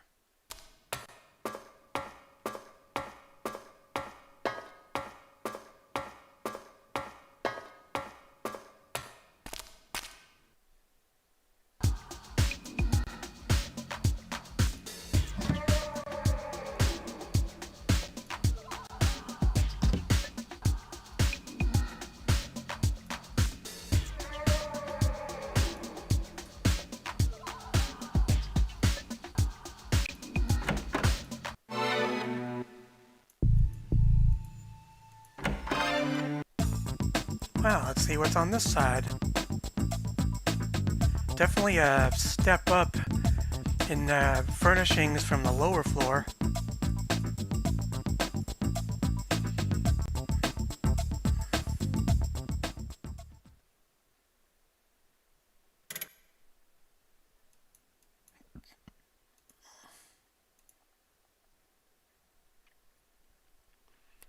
From 3 to 7, from 7 to 1, an open and shut case.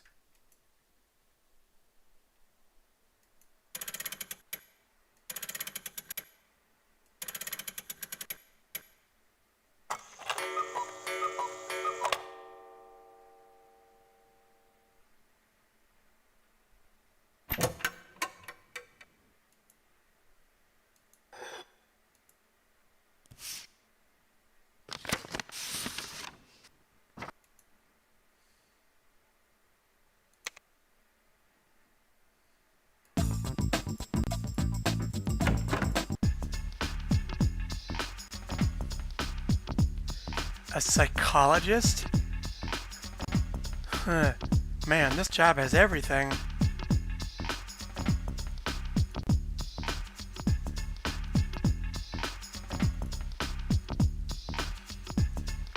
And like, now this is one of the more clever safes. This is something I could actually see being produced.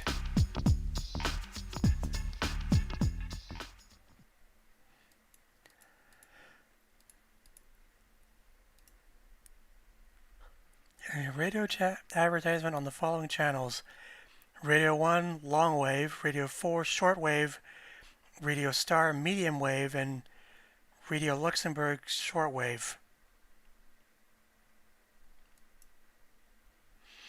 This puzzle is a bit tricky because this red line is really sensitive. Radio YMCA. It's basically a combination lock.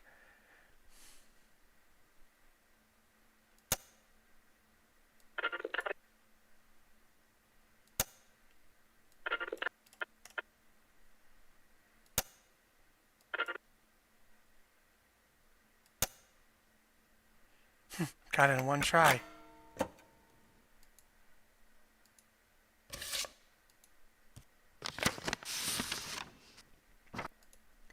Strangely, although there's a screwdriver back here, we can't take it.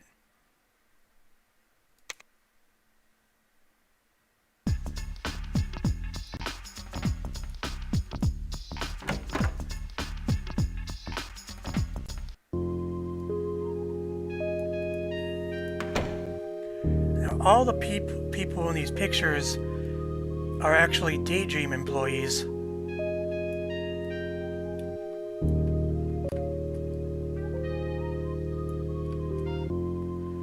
This paper actually says Unix.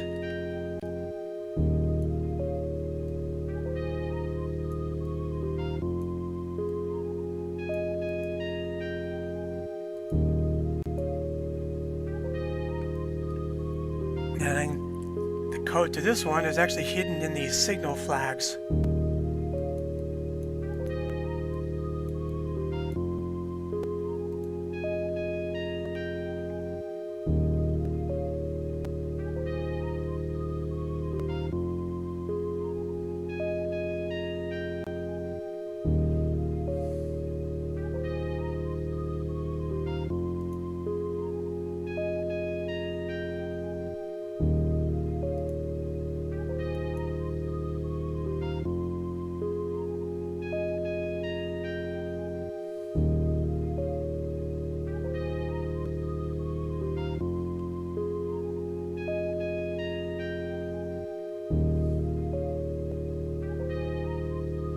Right 2, left 4, right 2.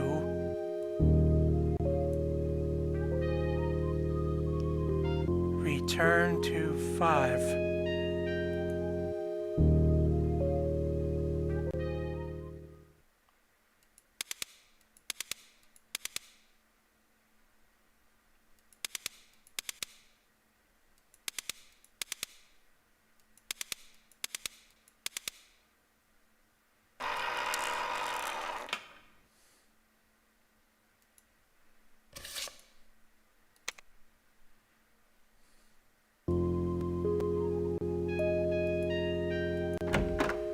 this one's one of the more interesting ones.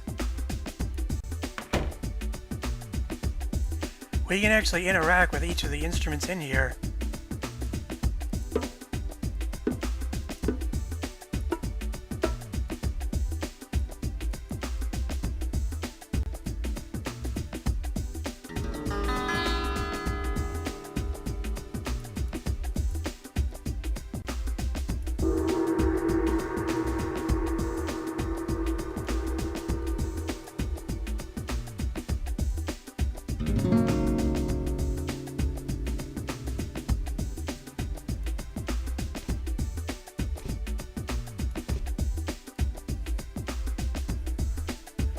I'm sure no surprise, the safe in here is in this piano.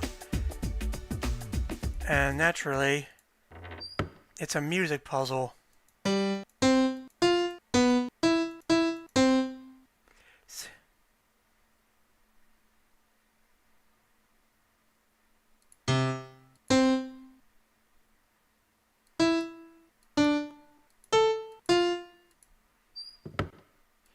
And there are actually two ways to solve this.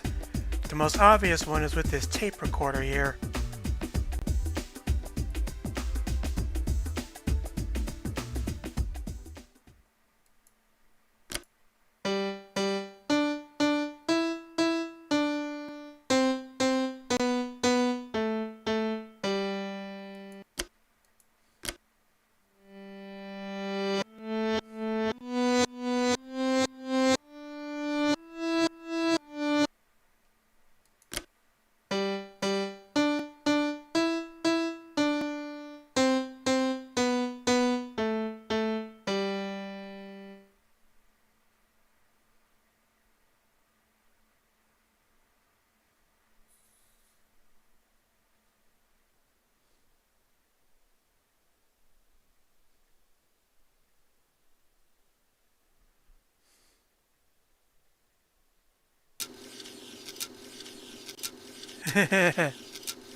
But unlike most Myst-type games, the developers actually put in a second route for those who are deaf. If we click on this picture of a violinist,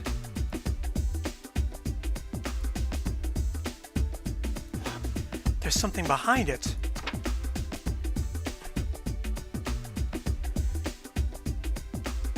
It's an ad for a color-coded music score.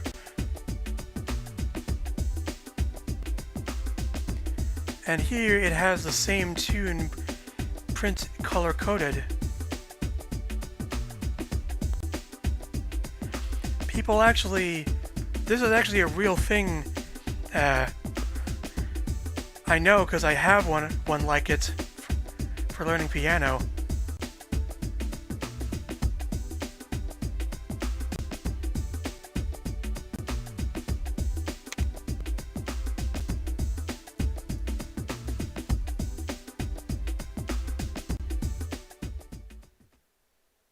Chop him off, haha.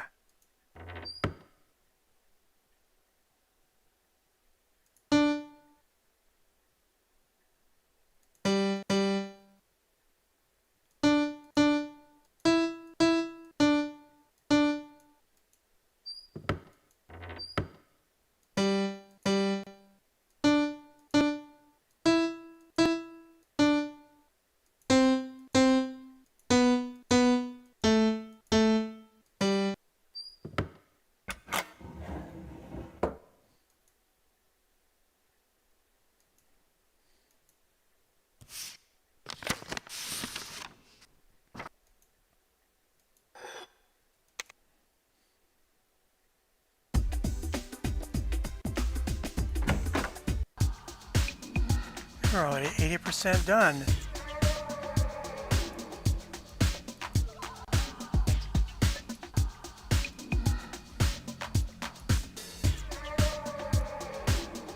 Wonder what the acoustics would be of this hallway.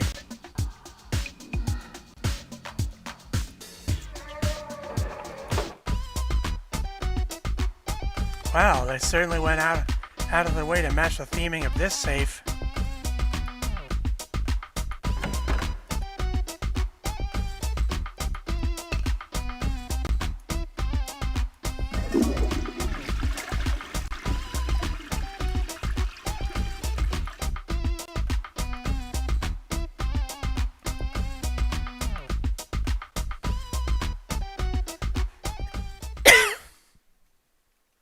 So we have 3 ciphers, but as it happens,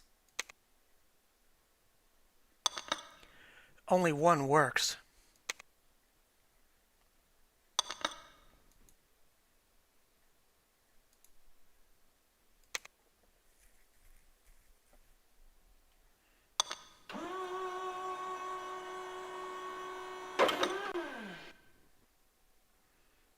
So now all we have to do is to match the hieroglyphs on the cipher with the sides on this safe. And as it happens, I actually know a little bit about hieroglyphs. And these ones actually spell Cleopatra. I don't know what the other ones spell though.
Here it is, Jerry Crabb's office, just like the comic strip showed us. And there's the F912 safe.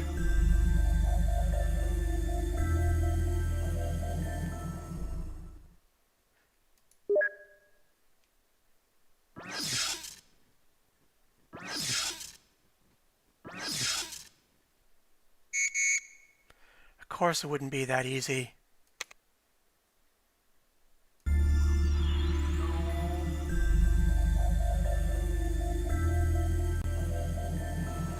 Well, this TV wants a cassette and we don't have one, so...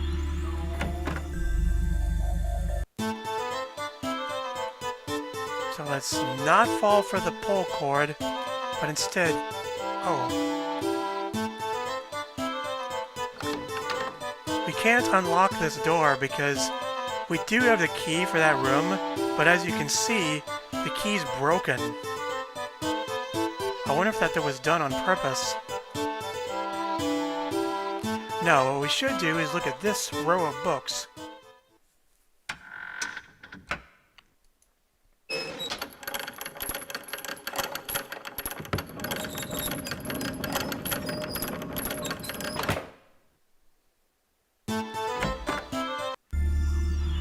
This is it. Here's where it all comes together.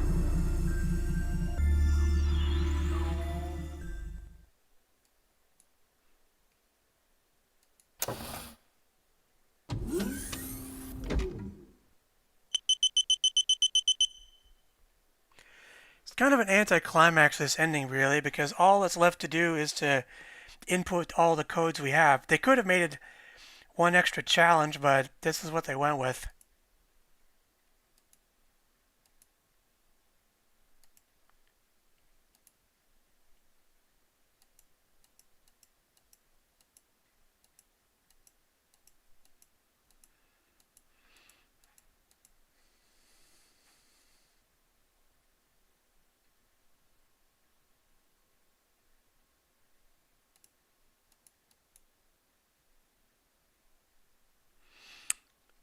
Oh, I guess in this save file I loaded I didn't solve the jukebox.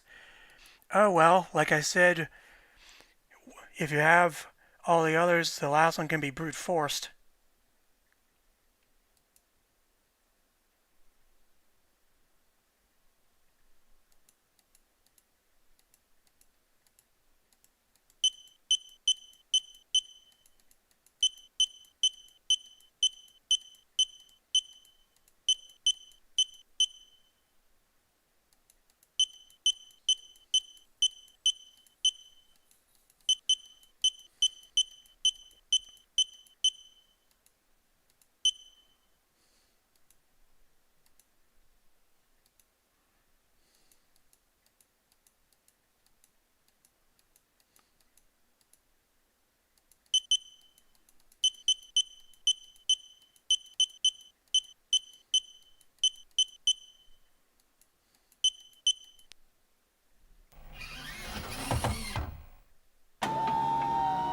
Job contract here we...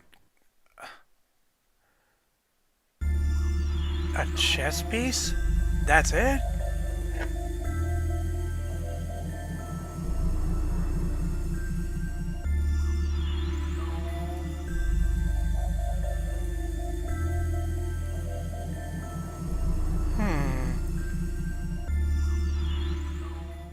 Wait, that note.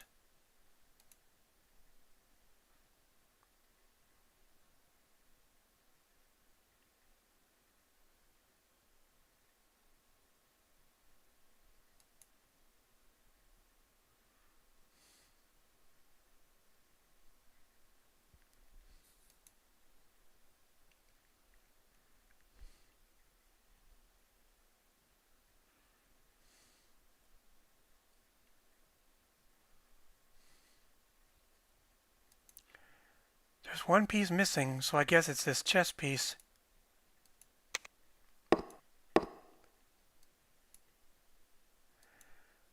And in this note, there's a white queen next to the black king, so it must go here. Checkmate.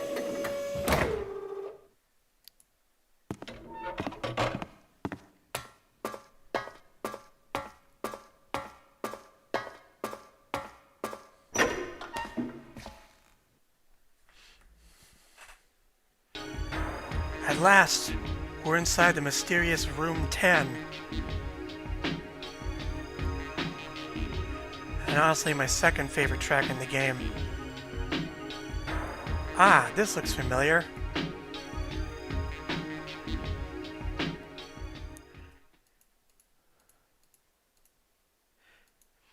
The game kind of wants you to brute force this because it never gives you the third value. But with the letters O, P, and N, it's kind of obvious what the third one is anyway.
And now to the real final safe.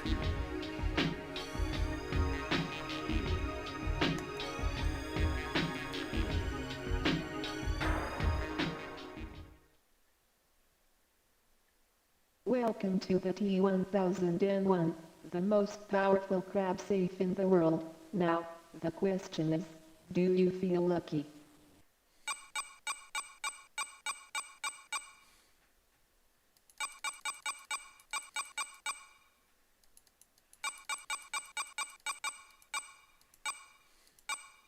Well, as it happens, this is what all those scrolls were for.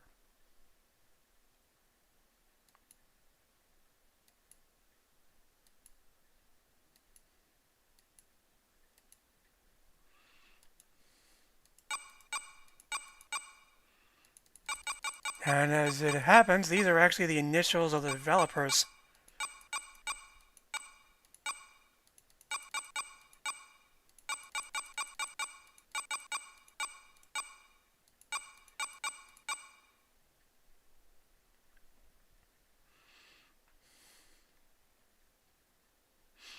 John Fierson Broberg, Jorgen Isaacson, Eric Fierson,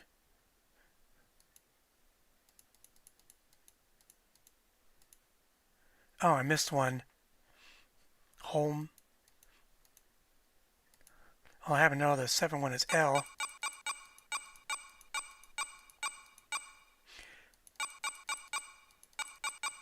Leaf Holm.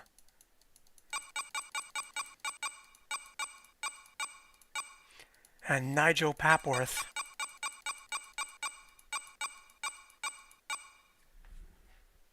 It seems you are lucky.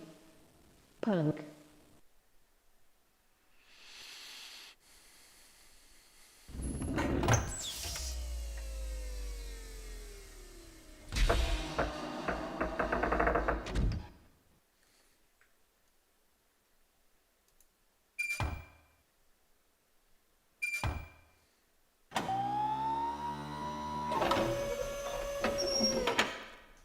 Crabb Sons congratulates a true Safecracker. We did it. We finally have our contract. And yes, it's actually printable.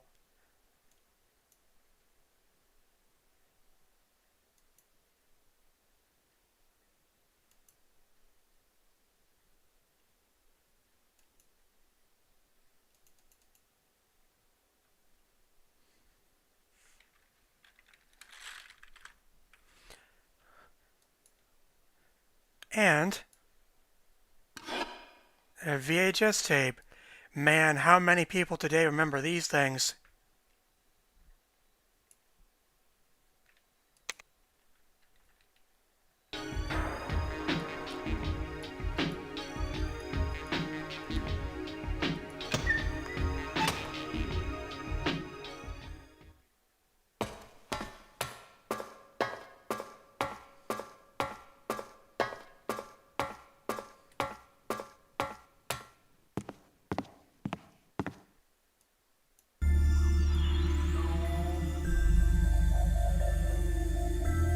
So this door is a one-way door.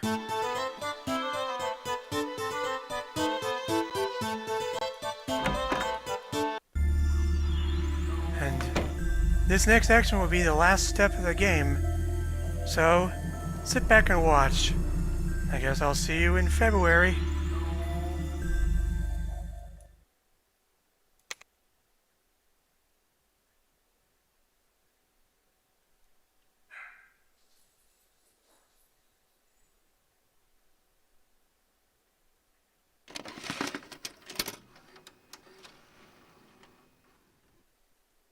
This thing working? Okay. Right. Looks like you made it. Looks like you finished the game. I thought we'd just go in and I'll show you all the people that made it. Stop. Okay. Okay. This is JP. Say hi, JP. Hi. This is Ulf. Hello. He's Swedish, like most of the people who work here. And we'll go through here and, oh god, there's no one there. There's Eric. Eric. Say hi, Eric. Hi, Mom. No, it's not you. Say hi to the people that played the game, Eric. Hi, people. Okay, this is Eric, and he's just doing some sound there, which is cool. Okay, here we've got Jürgen. Turn around, say hi, Jürgen. Say hi. Hi. Good. And this is Leif. Leif. Say hi, Leif. Hi, Leif. No, say hi, hi, Leif. Hi, Leif. Hi, Leif. Yeah, Leif's. Don't know what Leif's doing. What are you doing there, Leif? Ooh, Things. looks cool, making things. Okay. We'll see. Oh. You maybe get this feeling from going down the stairs in the game. We didn't actually do it this way. Forgot to put the feet. And here in... Oh, there he is. There's Marcus. Say hi, Marcus. Hi. Is it... oh, hi, Peter. Hi. That's Peter. That's Peter. You're not doing anything at all. And this is the way we do going up the stairs. There's some nice guitars on the wall. Oh, here's Freddy. Freddy's back. Say hi, Freddy. Hello. And Freddy's doing some of that stuff, whatever that is. Oh, there's Jonathan. Say hi, Jonathan. Hi. Yeah, Jonathan's from Australia, so he's a bit funny, but we put up with him anyway, and I'll take the merit. Hi, everybody. There's a new game coming in about a year and a half. Worth checking out. Okay, I think that'll do it. Say bye, Freddy. That game, in fact, would be Trader's Gate, and the guy holding the camera was actually Nigel Papworth. Anyway, see you next stream.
Safecracker.